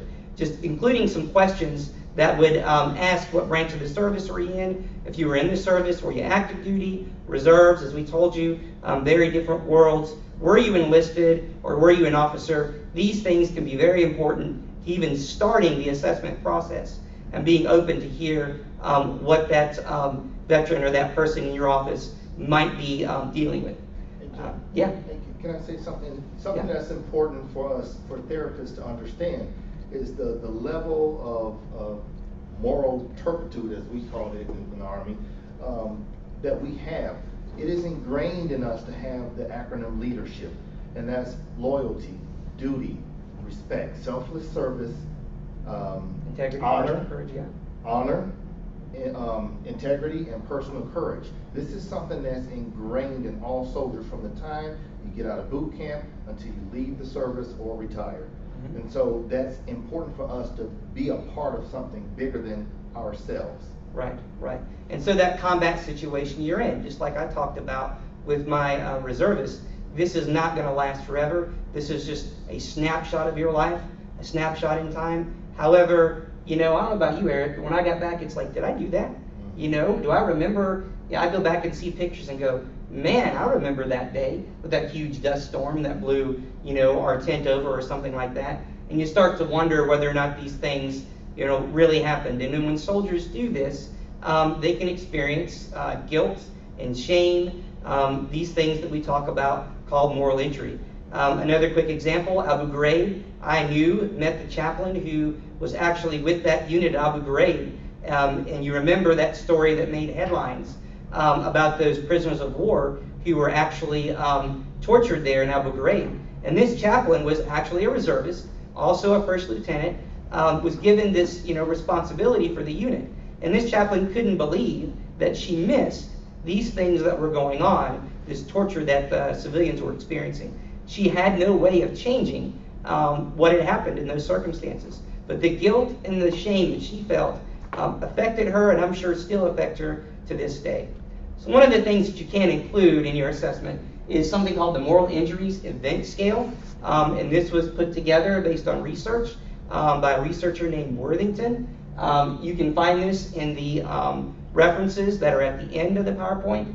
And you can see here some of these questions which are morally related, but not necessarily PTSD related. And I'm not going to read them all, but I am troubled by having acted in ways that violated my needs. I'm troubled because I violated my morals by failing to do something I felt I should have done, like this chaplain at Abu Ghraib. These are morally based questions that this researcher Worthington has been working on with the VA, and has done some empirical research and some interventions that have been based upon this, and it's been shown to be pretty effective. Do we have any questions? Not yet. So guys, Not yet? Okay, all right. Another thing I'll tell you about as part of the assessment that you can do is called the Response to Stressful Life Experiences. This is in the DSM-4.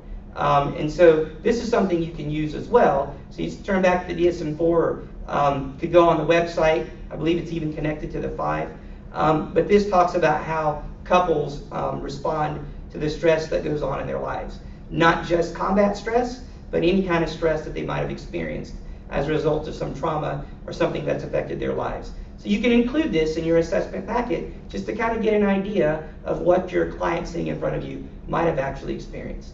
So we talked about therapeutic alliance, educate yourself on military culture, educate yourself on traumatic brain injury. There's a lot of research and a lot of things to get brushed up on. Combat stress as well as post-traumatic stress. What did that person experience while they were there? in combat, and some of the best resources come straight out of the Department of Defense and the Department of Veterans Affairs. If you go on their websites, the National Center for Post-Traumatic Stress, these websites are actually linked to the VA and the DoD websites. And there's a great search engine there called Pilots. And if you were to put PTSD or IPV or family or relationships in there, you can actually search and come up with some really great empirically based articles from even the last 2 to 3 years that talk about some of these things we're discussing right here. Tell us that search engine one more time. It's called Pilots, Pilots, and you can find it on a link from the DoD website, from the Department of Veterans Affairs, or for the National Center for Post-Traumatic Stress Disorder. You can go in there, you can find lots of great articles. I just did a presentation for Dr. Krebs for a class and found even later research that I did for this research project I worked in my first year here. Yes? Question. So you guys talk a lot about your own personal experiences in terms of being able to relate to the military members that you end up working with. How do you guys find that you leverage your own experiences often as a means of connecting?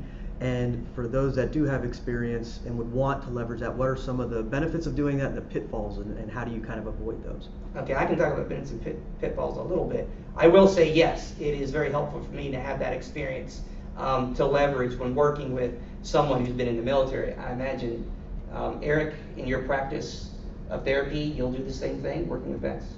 Definitely. It's important to feel like you're related to. Mm-hmm. So I know when I was a soldier, it was hard to go outside of that circle.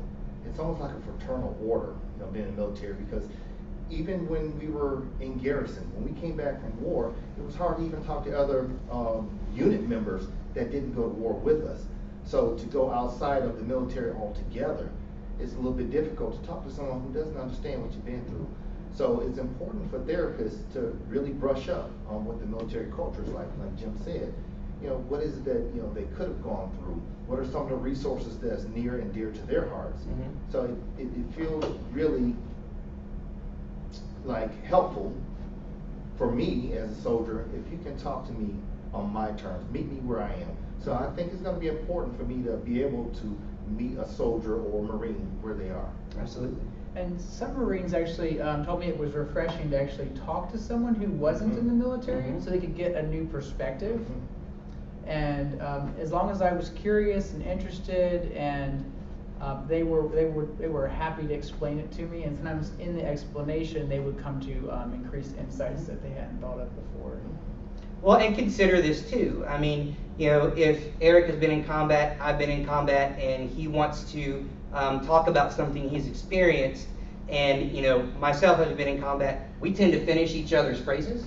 So it's fresh. It's nice and refreshing to have someone who says, "Tell me more about that. I'm not quite sure that I understand what it is that you've been through, but I really want to hear what it is that you want to tell me about." Another thing too, I mean, Eric and I don't have this situation, but I can imagine that in other situations, you're afraid to tell someone that you really had a bad experience when you were in combat, or that you're currently experiencing PTSD symptoms.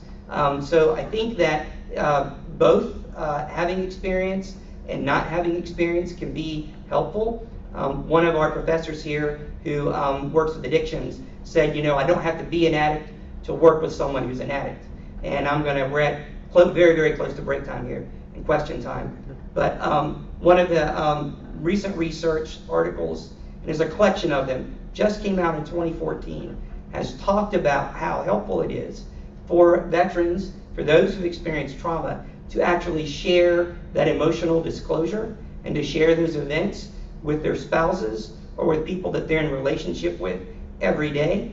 And the benefits of that come to that person understanding how difficult it might be for me to actually contain my emotions. So go on Pilots, go on the Journal of Marriage and Family Therapy, has a great article on the dyadic relationship model and how two people relating to each other have an effect on each other. Again, not just treating the veteran or the person who's had experienced combat, but treating the relationship and the family as a whole. And they're starting to have really good empirical results, encouraging people to talk about their emotional experiences. Again, being clinically trained, we know how to deal with and take care of ourselves when we hear those traumatic events. So teaching, doing psychoeducation with spouses and other family members so that they know how to carry these things that their family member is telling them about when they're at war. I think we have question time, don't we? Yeah, when this kind of. That was one of the questions? Yeah, one About of the 5 questions. minutes. Yeah. Should we just keep going? Yeah, I mean, Let's do it. if you want to. Another 5 minutes. Yeah, okay, all right, very good. Intervention, practical application, being aware that children are affected, since we're talking family systems, that parents aren't just affected and spouses aren't just affected, but children, and depending on their developmental stage in the family life cycle as well as the child's life cycle, it's important to be aware of the things that might be affecting them. The deploying person can go off while the child is still a child. But the child may be several years older and at a different developmental stage when the soldier comes back. And so the next slide, if you'll hit that for me, I'll move just a little bit faster. Another great quote, people think you come back, you've seen all these wonderful reunions of people coming back from deployment. Again, these are two that we experienced. But people think you come back and you hug your family and have that reunion you see in commercials. That's a great moment, but it doesn't end there. I remember my son running up to me in the airport, but I also remember a week later when my wife didn't know what to say to me and my son wouldn't talk to me because he didn't know me. Some of these, again, that is a real quote that came from this sergeant who had experienced combat. Coming back and dealing with your family and can be a very serious, difficult adjustment. Is this a good place to stop and take a break? I was going to say, I remember my kids being jealous of some of the other friends they had that were, their dads were officers because they got a doll. It was actually a photograph of their dad, and he was wearing his full Class A, but it was a doll, and so they could sleep with him at night, and they could carry him around with them, and so they didn't forget about Dad. They thought about him all the time. And they could talk to him, they could ask him questions, and I think the attachment that children have with stuffed animals became very apparent in that attachment with this doll. And again, I mean, as marriage and family therapists, we are in a rare position to be able to address some of these family needs. You know, that, I mean, for brothers, wonderful brothers and sisters in LPC and social work, you know, we get this particular training and hoping that the VA is going to open up soon as a place where family therapists can do this kind of work. And also that we'll be able to address it with clients in the civilian world. Yeah. Okay, so we're going to take a break, right? Yes, sir. And come back and finish up moral injury. All right, thank you. Oh, and so we'll meet back here at 10:30.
Welcome back. We're going to go through a bit more of the moral injury, and we're going to move on to talk about PTSD and some of Dr. Hall's actual interventions for PTSD. And because moral injury is still in the early research stages, I just wanted to bring about to your awareness some of the things that have led to talking about moral injury.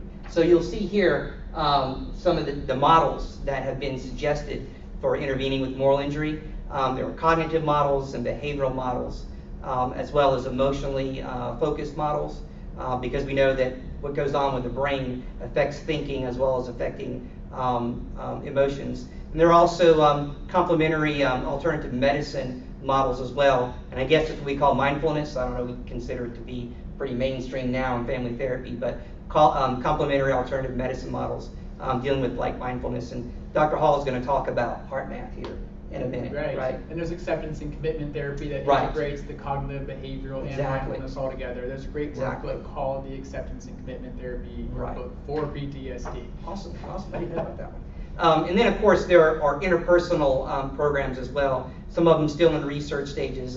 This one here is called REACH that you see on your slide there, and I'll let you read about that. But it's basically a group support program for families. So if you can imagine, family and another family, so you'd have like maybe 3 or 4 or 5 families that are involved in this group intervention process. So they can come to the Pfeiffer REACH clinic to have REACH.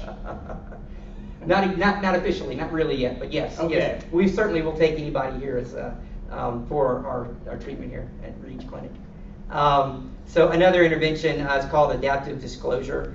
You've probably heard of prolonged exposure. Adaptive disclosure is very similar to that.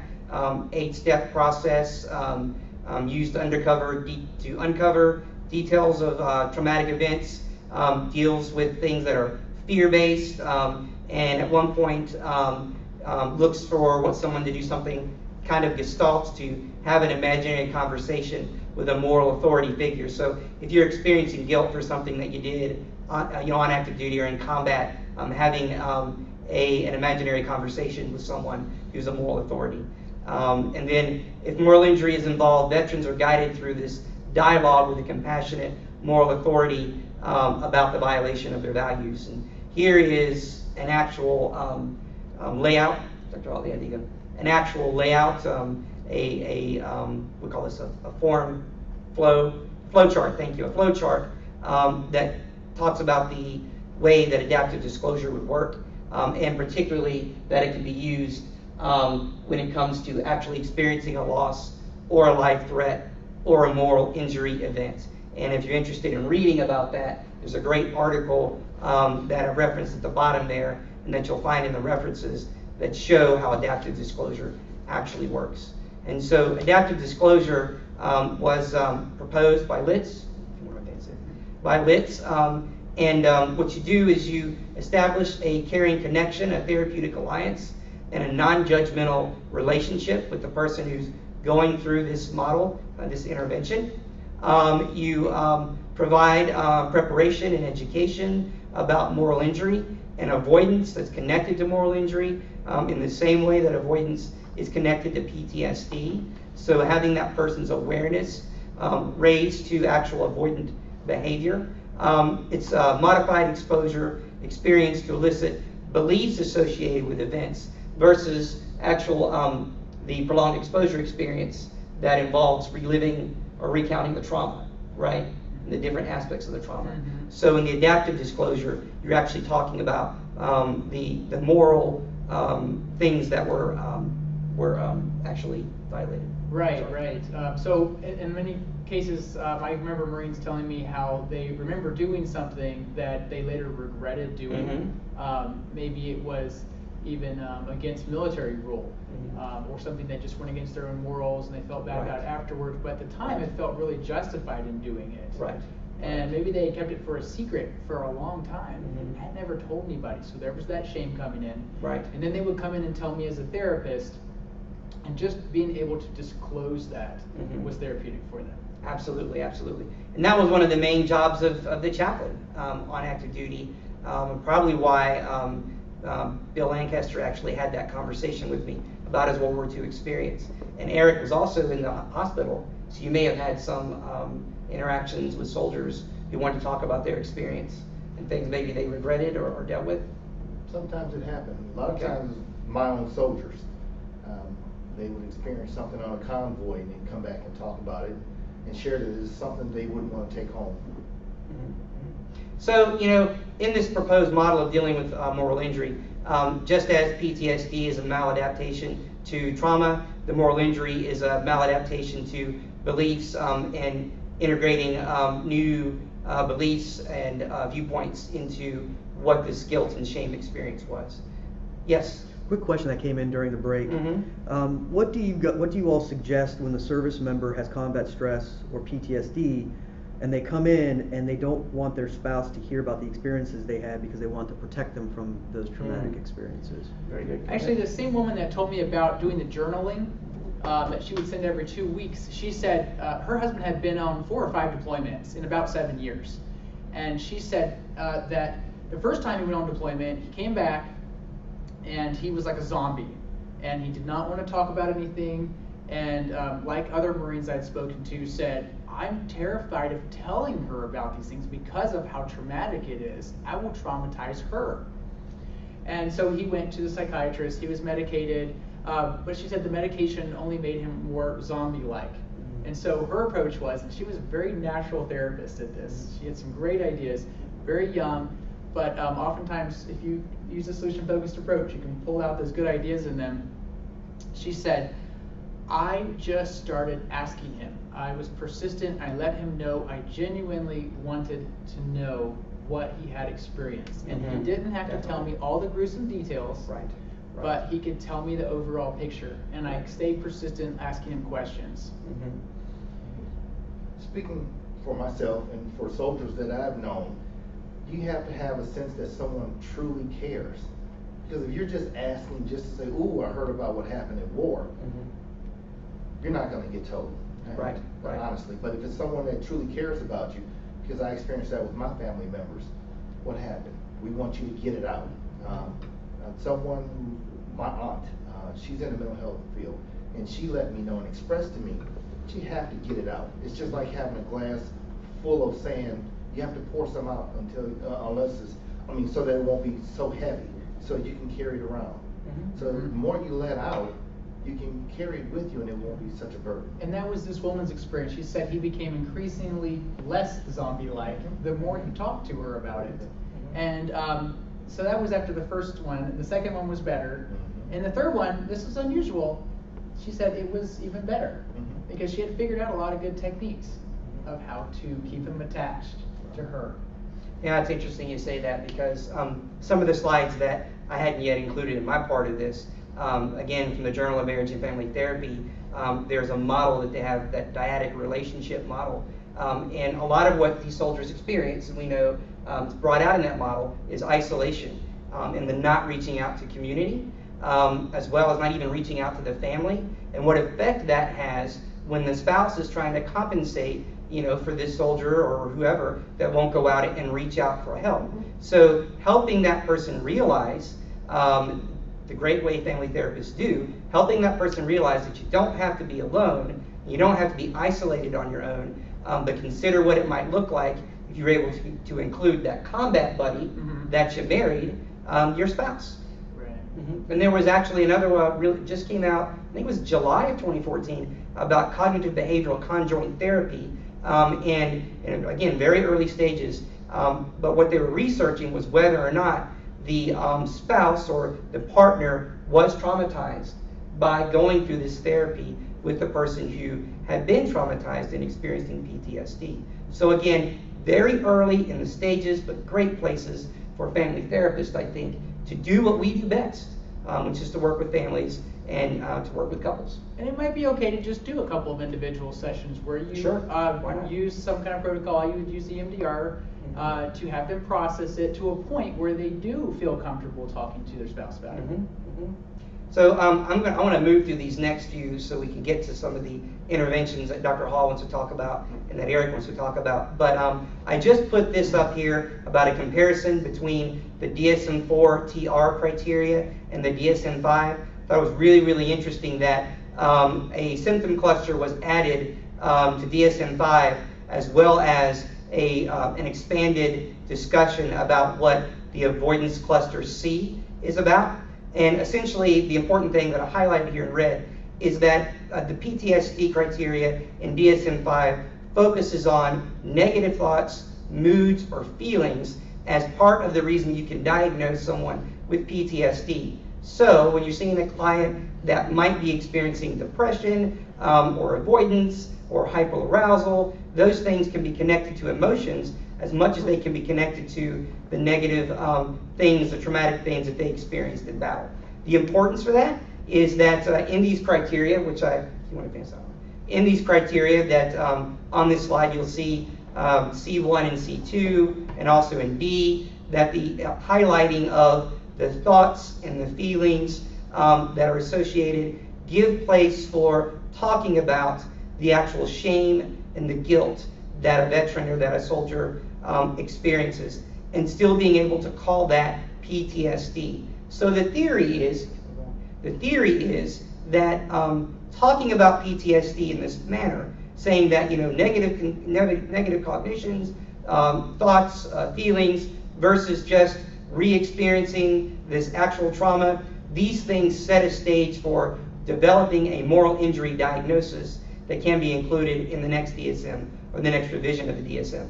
And so here you can see that what I've just listed in those two slides are the actual criteria in the DSM that highlight anger, guilt, and shame as some of the things someone can experience when looking at being diagnosed with PTSD.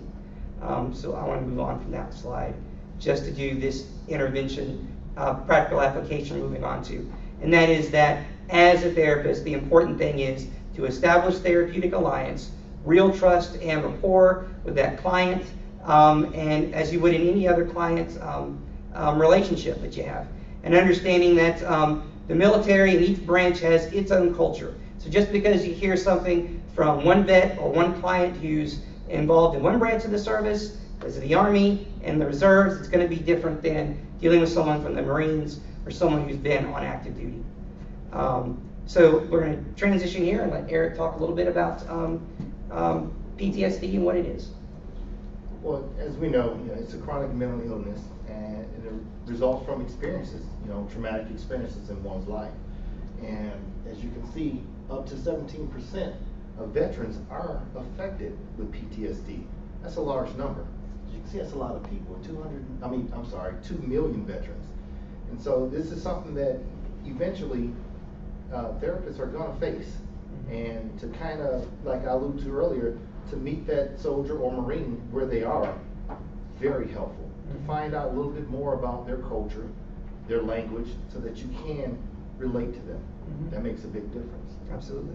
One of the things that Eric and I talked about and Dr. Hall talked about yesterday was we're kind of getting past that hump where everybody is really, really interested in PTSD and veterans because we're, the major hostilities are over or the war is over. But what we're finding out is we have the highest population of veterans since Vietnam. So you think about that, since the 70s, the highest population of veterans out there. And so they're going to be coming for therapy. And as that bullet point, the second one and the third one point out, there's a huge veteran population out there. And untreated PTSD is a major public health issue. Absolutely. And understanding the consequences is something that's going to be very important also.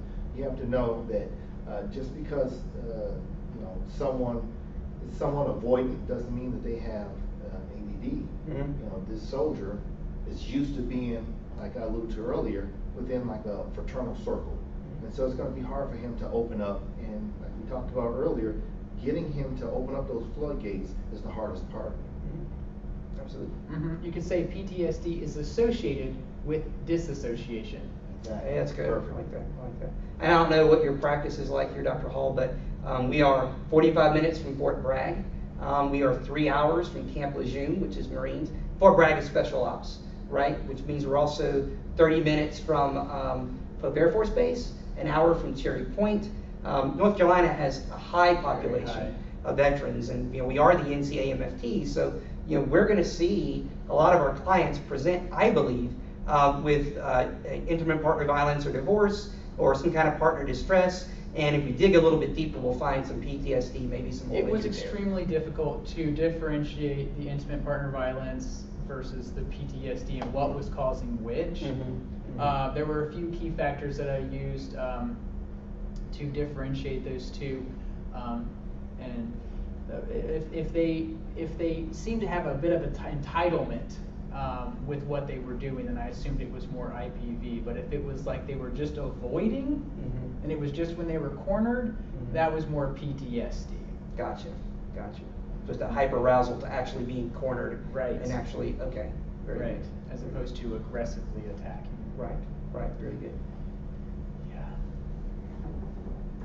So, next slide, Oh, please. yeah, Sorry. As you can see here, here's another quote from a soldier. It said, "I miss the adrenaline rush. You know, there's no feeling like strapping yourself to a Black Hawk at 0200 hours. That means 2 o'clock in the morning, and using night vision goggles. Heading to a landing zone where an enemy in that area could be in that area. Sorry, and picking up a brother or sister and landing safely at home. I miss that high. A lot of times we're trained, and like I said earlier, to be in an abnormal situation, which may be normal for us." And you experience, and you like that adrenaline and get used to that adrenaline. And Dr. Hall talks about in his book how difficult it is for some Marines coming back to actually be able to deal with the boredom of being home versus being on deployment. Absolutely, bored. In fact, out in Colorado, they have a climbing group that's just for veterans, and they take them climbing Yes. up Yes. several thousand foot Right. tall walls Right. to help them to realize that they can have positive, arousing experiences at home that don't have to, that can parallel what they experienced while they were in combat or in country. Right. And I think you said something at one point about how some soldiers or some Marines are dealing with being back from the field and from combat by engagement in video games, Yes. things like that. So I remember one group in particular where the service members were discussing what they were using to cope with their PTSD, and some of them drove their cars very fast on desert roads. Right. Some of them, most of them, had found video games to be very helpful, and I don't know how much of that was helpful or how much of it was detrimental, but they said that doing the first-person shooter allowed them to relive and reprocess things, and so doing that probably in balance is helpful. Lots of motorcycle buying, Motorcycle that kind of thing. line, yeah. Faster cars, that kind of thing. Right. Yeah.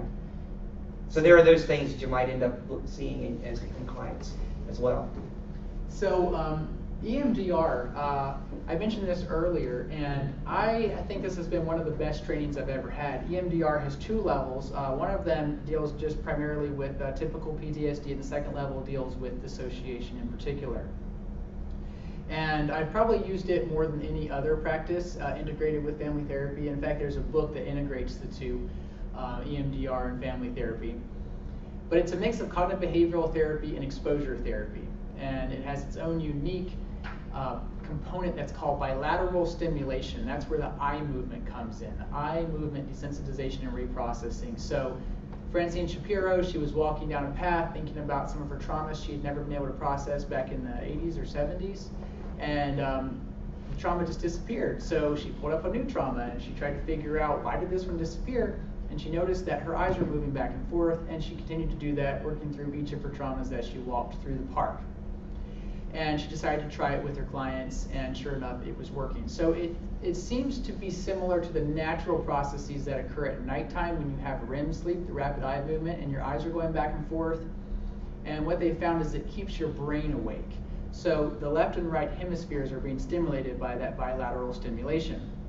And the idea is that when you're sleeping at night and you're having nightmares or dreams, which are common with PTSD, you're processing this difficult stuff. And MRIs show that what tends to happen if you just think about trauma in a regular context is your brain will actually shut down. Whereas if you're doing the bilateral stimulation, it stays awake long enough to take those quarantined memories and bring them to the forefront so they can be reprocessed in a more healthy way and desensitized. So the story is told of a Vietnam vet who had been looking over a berm, and his buddy had a gun pointed out there. They didn't see any enemies, and he bent down to talk on his radio. But when he bent down like that, his friend was shot. So his PTSD was that he should have been up to protect his friend. And it wasn't until he did EMDR that he realized that fully, not just people telling him logically there's nothing you could have done, but his body and his mind really accepted this idea of it really wasn't something you could have prevented. And you can grieve about it, you can be sad about it, and you can move on with your life. So prolonged exposure and EMDR are pretty similar. Prolonged exposure actually uses imaginal and in vivo exposure. So EMDR just uses imaginal usually.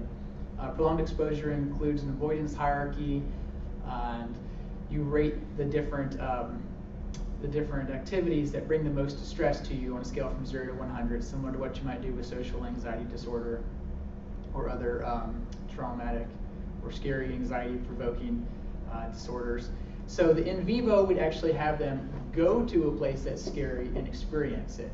So for the Marines, they often told me it was terrifying even just to go to the exchange on base, because they didn't know if there wasn't a terrorist hiding behind that clothes rack. And so they would go in as fast as they could, get their tobacco, and get out. Or they would go in with another friend of theirs, and they would say, you cover my back and I'll cover your back. We'll get in there as fast as we can. And we'll look around. But don't ask them to go in there and browse.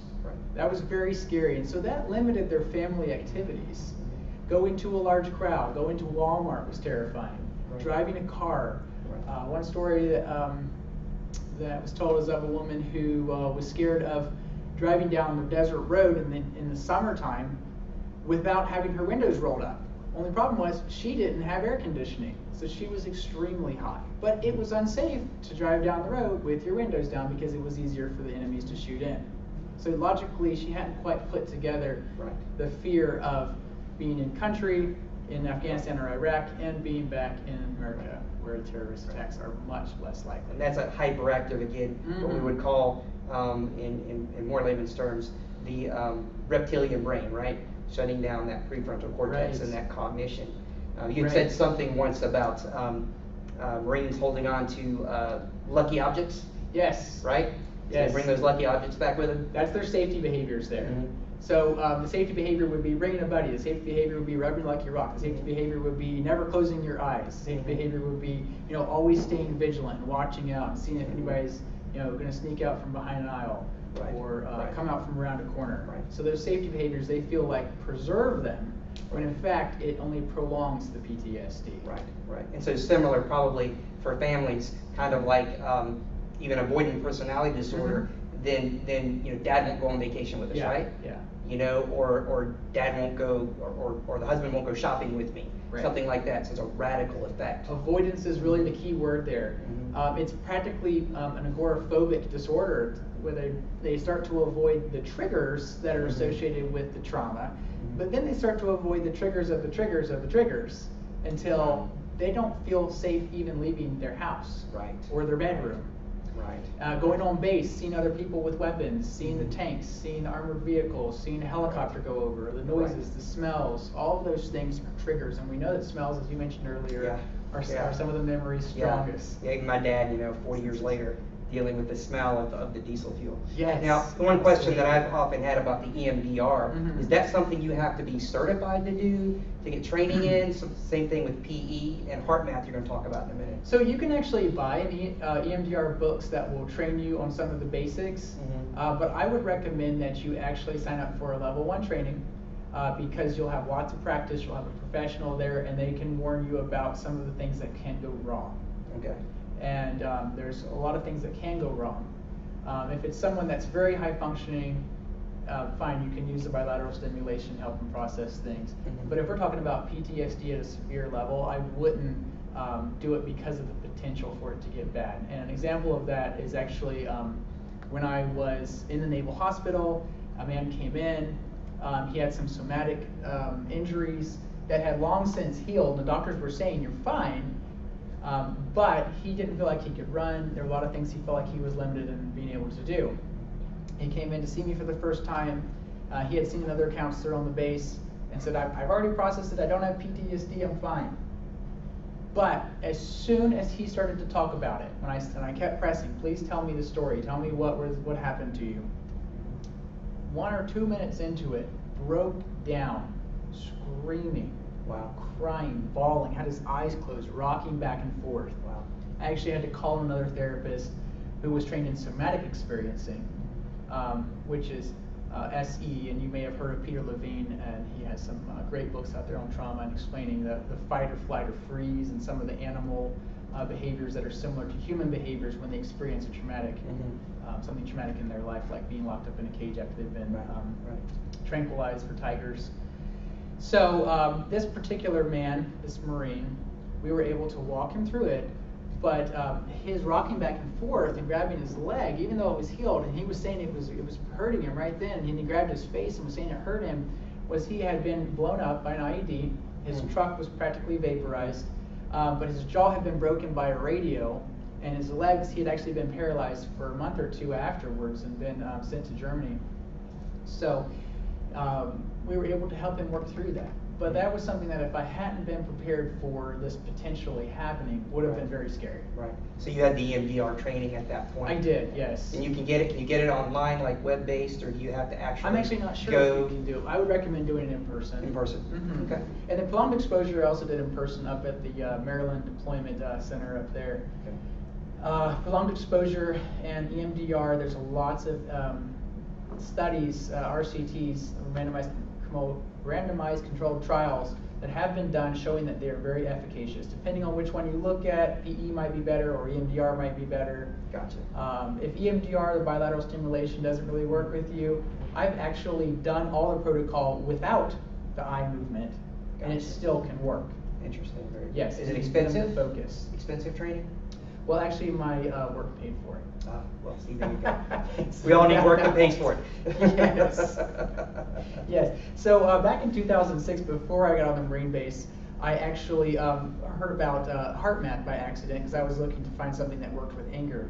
And there's lots of different theories on anger, which is also something that you commonly find on base, kicking trash cans and throwing mattresses around and clothes around the room, or some things that you see. IPV, unfortunately. Yeah, so it's always helping me there with the Basic training to me. sounds like basic training. So HeartMath, there's different versions of it, but neurocardiologists talk about HeartMath principles, and this is an application for therapeutic purposes. So neuro, the brain, and cardio, the heart. So the relationship between the brain and the heart. And there's at least 4 different ways that the brain and the heart communicate with one another. They do it through nerve pulses, they do it through hormones, electromagnetic frequencies, and muscle tensions. So it's a very critical relationship between the brain and the heart. And when they are synchronized with one another, we call that being coherent. And when they're coherent, that's the optimal state of the body. Olympic athletes use this, use the processes similar to HeartMath or whatever they might use to get themselves into a state where they can do their routine perfectly. CEOs use HeartMath so that they can give perfect presentations. Veterans can use HeartMath to process and to start to create positive memories. Now, there's also neurofeedback, which works just with your brain. I remember one of the psychologists on base with me.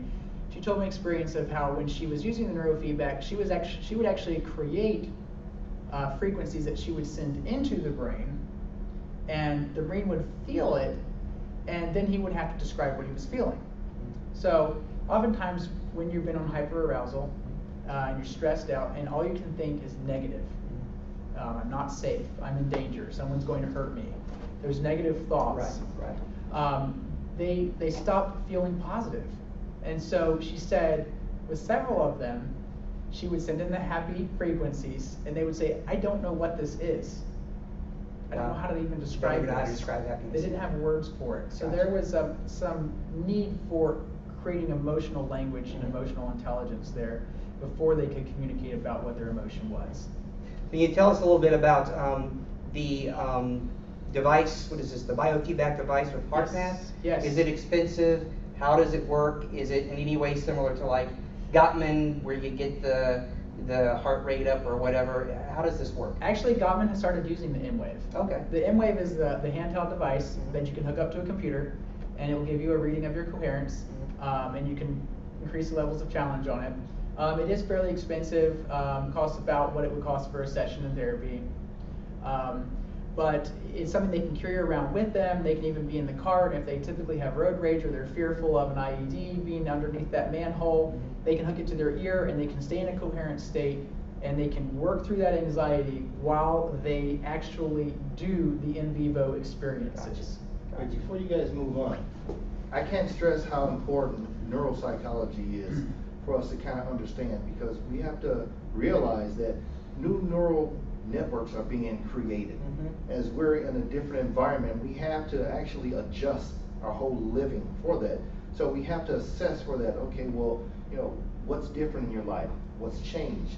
Through repetition, it's like we're conditioned. Those that have been in war, you're conditioned a certain way. So we almost have to habituate them to being back in normal life. Exactly. You have to practice being the normal norm. Right. So, and I'm glad you said that. One of the, again, going back to 2007, 2009, it was a great article, so I remember exactly how to say it. It was combat stress predicts the neural sequelae, is that right, of perceived threat, or perceived threat backwards. Anyway, it is an article that actually has some images of what happens to the brain once it's exposed to combat stress, how it creates neural pathways. Right. Well, and strictly speaking, actually, I said earlier that you could use the M-Wave while you go through the anxiety thing, but that could even become a safety behavior. So exposure therapy, strictly speaking, would be, they would have to do it without anything enabling them, and just let themselves experience those symptoms, the physiological symptoms, heart racing, tingling in the fingers, feeling like they're going to die, all those things, and realizing that they're not going to die. And yes, there could be a terrorist attack.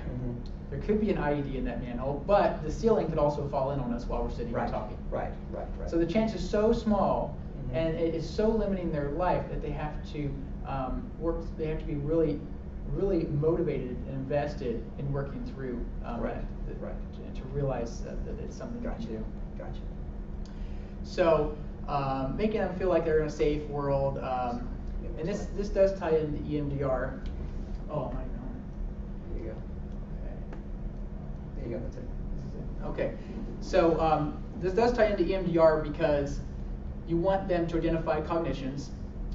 With HeartMath, it might be more positive cognitions. With EMDR, you can have positive cognitions and also negative cognitions, and you reprocess it all. And having done this with hundreds of different people, men and women, in a lot of different situations, I strongly recommend the HeartMath. And I know that ECU actually did a presentation not too long ago where they also used a similar biofeedback machine in working with the military. So, financial impact. This could be part of the stress that creates the trauma while they're over there. It's like I was talking about earlier. Before a soldier is deployed or Marine is deployed, there's a checklist, everything that needs to be done, and the financial part is one of the biggest pieces. Because if that soldier has to worry about how his family is going to survive without him, he's not going to be able to focus on his mission.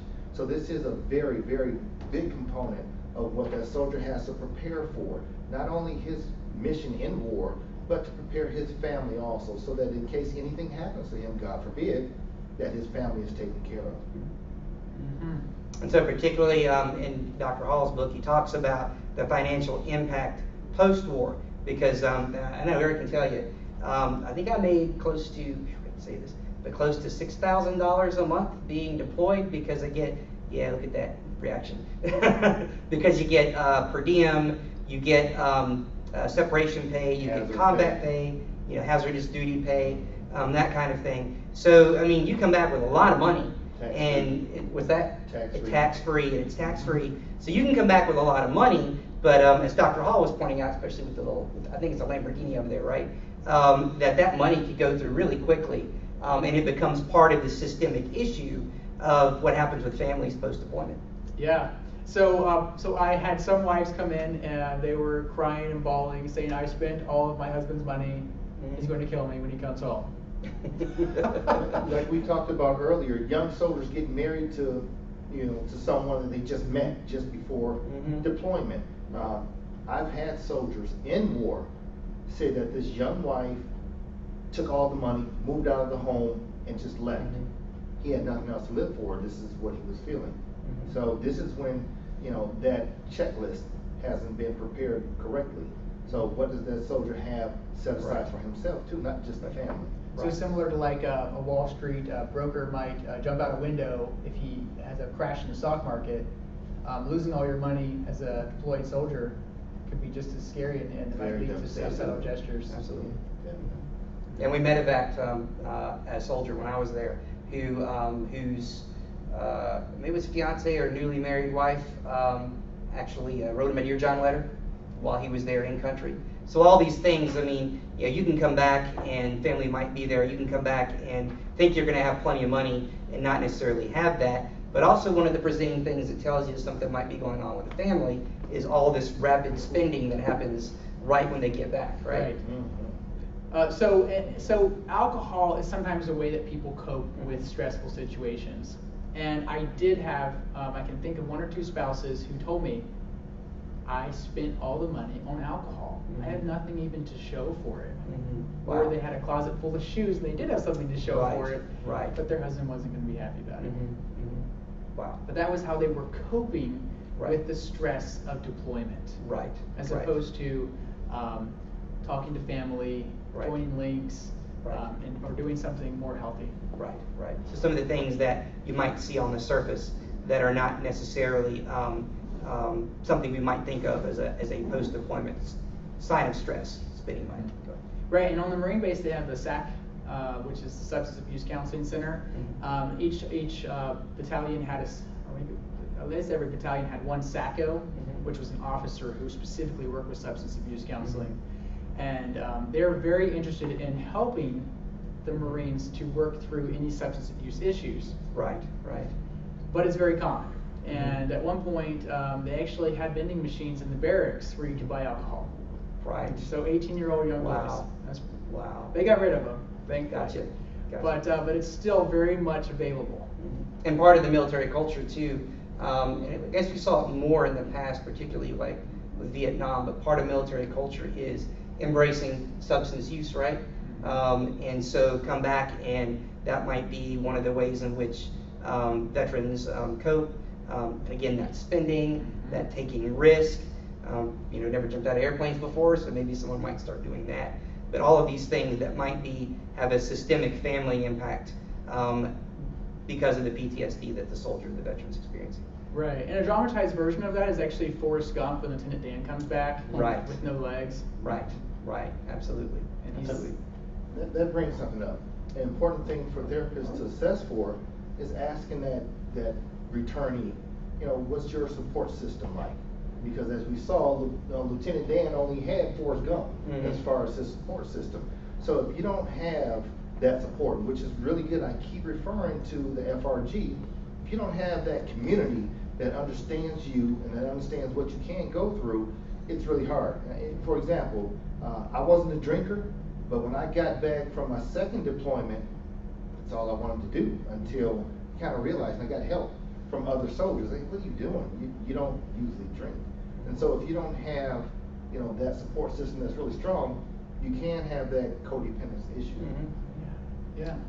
You talk in your book about codependence and interdependence. Mhm. So we're getting pretty short on time. Would you take a Right, minute and talk yeah. to us about the codependence? So Al-Anon is there to help. Oh yeah.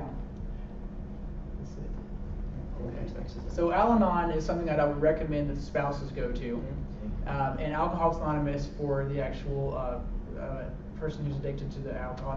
Now drugs are not allowed on bases, but of course veterans have access to them, and a lot of them use marijuana, even though the VA does not allow it in most states for them to use marijuana. But that is sometimes how they'll cope with things. I think there's better ways to do it, but be aware that that is something they use to cope with.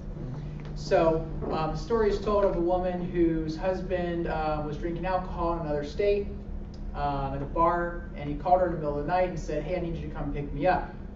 And she actually did, even though she had to work the next day. So that's codependence. where she has gone out of her way to try and save him from the consequences. And when she came in, originally she had just told me, I'm depressed. And the more I asked, the more I found out about his alcoholism.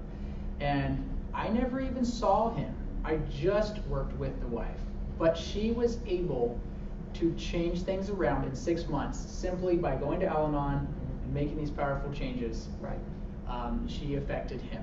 So, in my book, I have these pictures, a small version of them. And these circles represent the boundaries. And in family therapy, we love boundaries. They represent the rules and kind of your domain. You decide what you're going to eat that day.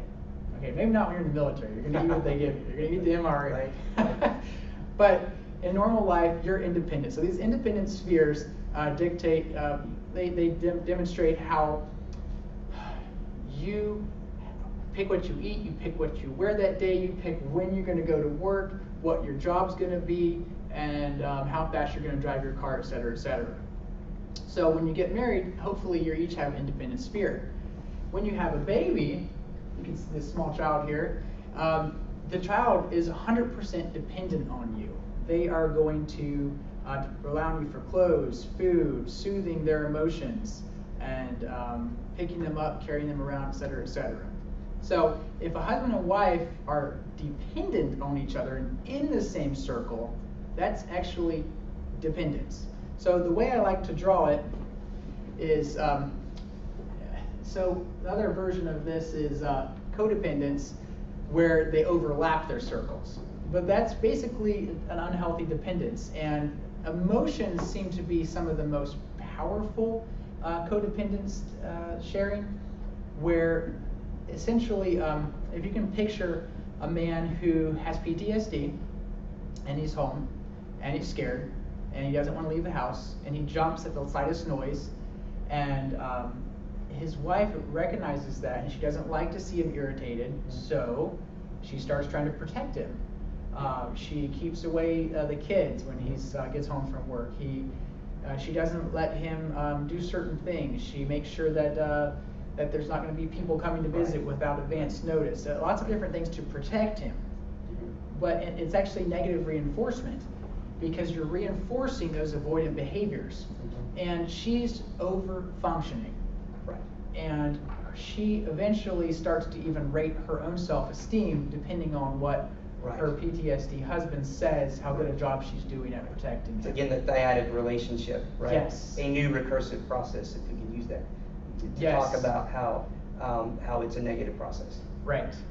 So she's actually negatively reinforcing it. Mm-hmm. And whereas what she needs to do is ultimately get back into her independent sphere, plant her own flowers, let him plant his own flowers in that kingdom, and then they can create a bigger wall around the two of them and their children, where they are still dependent to take care of things they share, like chores, vacations, bills, childcare, but they decide how much alcohol they're going to drink. They get to suffer their own consequences. If they're late waking up in the morning and they tell the formerly enabling partner, hey, will you call in to work for me because I feel really sick today, I drank too much last night. Right. She says, no, I'm not calling in for you. Right. And by doing that, he has to take responsibility for himself. Now, if she doesn't feel safe, she obviously should leave. Mm-hmm. Okay, so suicide. This is such a horrible topic. Yeah. And right now, more men and women are dying of suicide in the military than they are from enemy attacks. It's several people every day, Right. or maybe it was every, I can't remember the statistics exactly, but it is really high, the suicide rate. And the more often the suicide happens, the more the people in that squad or that unit will actually, it becomes normalized for them, and so they're more likely to commit suicide themselves. I remember one guy in particular telling me, who already had some suicidal thoughts, that it got much worse when his friend, while I was seeing him, committed suicide. Wow. So I wasn't seeing his friend, but I was seeing him. Mm-hmm. And he said, why should I keep going? I've lost the one guy who really cared about me, the one guy who was really my friend. The only other friends I have are guys that I talk to on video games. So it's kind of like having a suicide in the family. It increases your risk. It yeah. really was. Mhm. That's an excellent point. So, stuck in the sand. Well, in 29 Palms, it's all desert. And I would often drive by cars that were up to their axles in the sand. And I would kind of laugh at them. Well, one day, my family and I decided that we were going to go off driving down a packed sand dirt road. And when we kept going for a while, there was no turnaround spot. I eventually tried to turn around, and sure enough, got stuck in the sand. Started to panic because we were several miles off the main road. Fortunately, my cell phone still worked. I called my friend who had a truck and who had been in the desert for longer, and I said, "This is really embarrassing, but I'm stuck in the sand." And it's hard to find it because it's out in the middle of nowhere. He shows up, coming over the hill. It looked like an angel in a pickup truck. And hooks up, pulls me out, and I'm so embarrassed. I'm saying, I'm going to pay you for coming out here and using your time, and you broke your strap. One time it broke. He says, do not worry about it. Everybody gets stuck in the desert if you live here long enough. Everyone is going to have some thoughts of suicide. Everyone's going to feel stuck sometime. And so as a leader, being able to identify some of those risks that are in your own family or in your Right, squad, right. and again, being that battle buddy, right? Yeah. And making sure that there's someone there that can help you. Absolutely. And reaching out and pointing out to that Mhm. person that having those thoughts in some way are normal, but also reach out because Right. you don't want to be there by yourself and be isolated. And on your next slide, you talk about this stuck in the We gotta sand. move on. Yeah. Dr. Hall, to kind of piggyback on what you're saying, being stuck in Yeah. the mud, you have to realize, and going back to what Jim talked about earlier, moral injury is an antecedent to suicide. As I've noticed as a leader, and I've seen soldiers commit suicide, what I wasn't aware of in the beginning was that, okay, I feel bad. I have shame and guilt for something that I think I caused or I was to blame for. So, as a therapist, if we're aware of that, okay, catch those things, because it goes a lot deeper than what you would think a non-military person that's never been to war, is feeling. Right, and they're ashamed to admit any kind of weakness. Very ashamed to admit, yes. And even higher up officers will have these experiences where they think, what's the point of going on? That's right. I'm So, sorry. yeah, I know we're getting close to time here, but this slide here, this quote talks about how a soldier or veteran or someone can meet somebody on the street and can, in a sense, experiencing that isolation, also just feel alone. And how one civilian came up to him and said, "You're the very first person I've ever met that's actually been in war or that's actually seen war." And Dr. Hall had a thing on this about anger, abuse, and killing, and what you bring back with you and what you can do with that. Mm-hmm. So anger is really prevalent, and it's a way to avoid sometimes, and it comes out of the PTSD. There's a great book by Lieutenant Colonel Grossman where he's a psychiatrist. He talks about, in his book On Combat, another book on killing, what it's like to kill and how it psychologically changes a person. And of course, I worked in family advocacy. I saw a lot of abuse. I saw a lot of anger. Sometimes I was scared because they would come in so angry or so upset.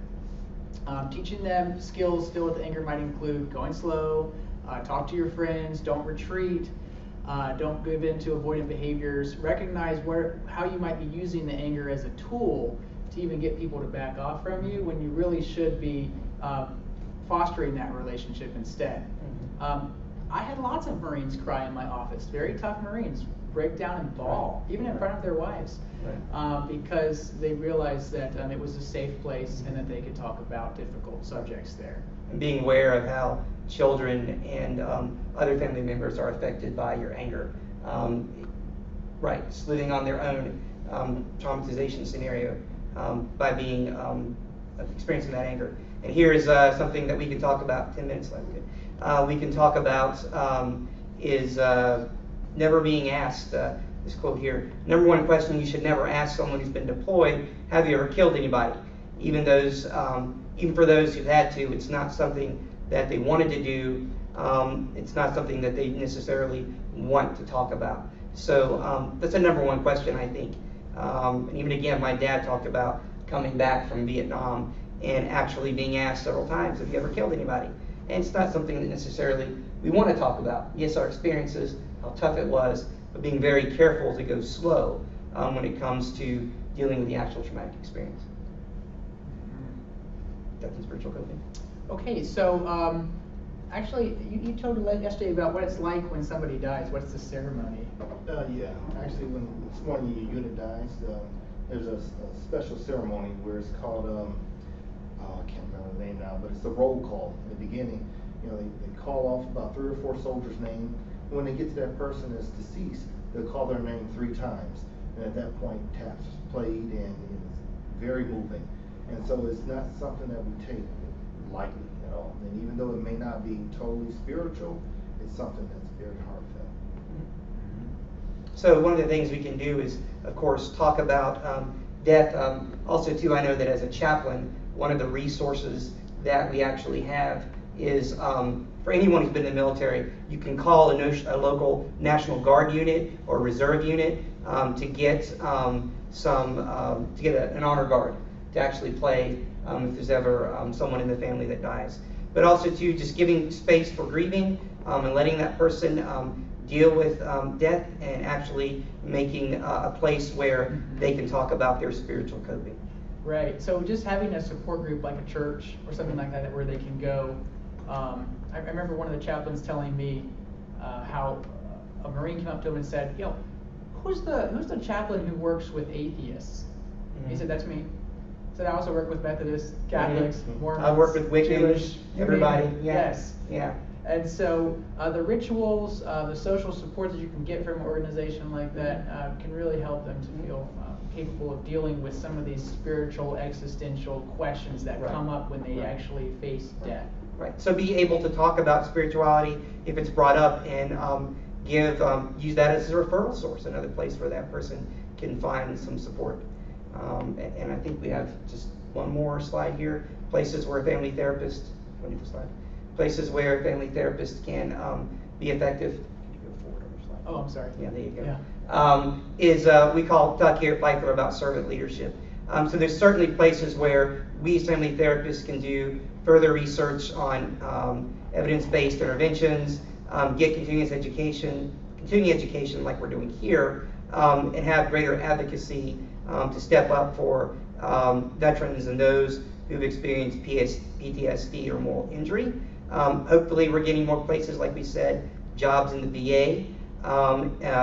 So those things, and then more interdisciplinary dialogue with psychologists, social workers, and psychiatrists and the such, with people who want to make referrals to us, or we can make referrals to them for treatment of PTSD, moral injury, combat stress. Like Dr. Hall said earlier, please talk to a soldier or a Marine and ask questions. Ask lots of questions, because the hardest part is just opening up those floodgates. Once that person feels like you care or you're joined with them, it'll come out.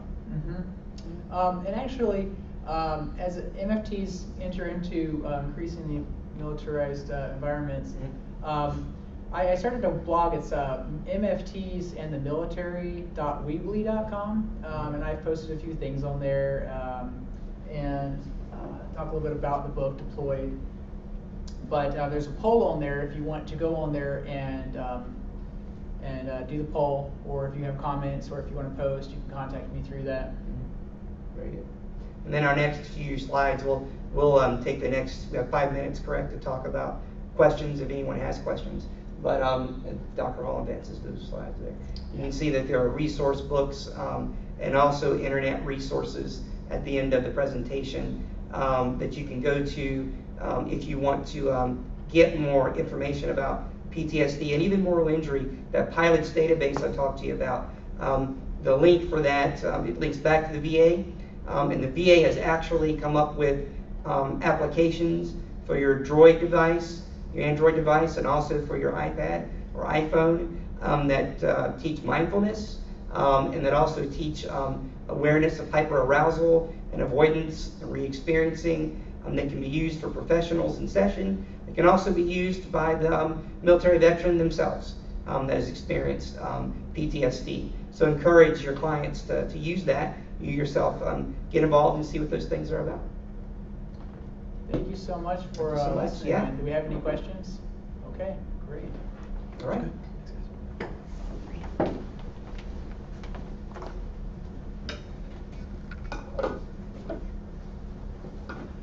So thanks for joining us. This was the end of our first session. Join us back again at noon for our 3 hours ethics session. For those of you that registered for the event, you guys should have been sent a link that will link you to a quiz to take. Take that, you'll be able to print out your CE certificate right there from the quiz, and that's what you'll end up sending in to the licensure board when you end up renewing your license. If you have any questions or difficulties, feel free to email Kathy Womack, our Executive Director. And thank you again for joining us, and we will see you again at 12 o'clock. Yeah.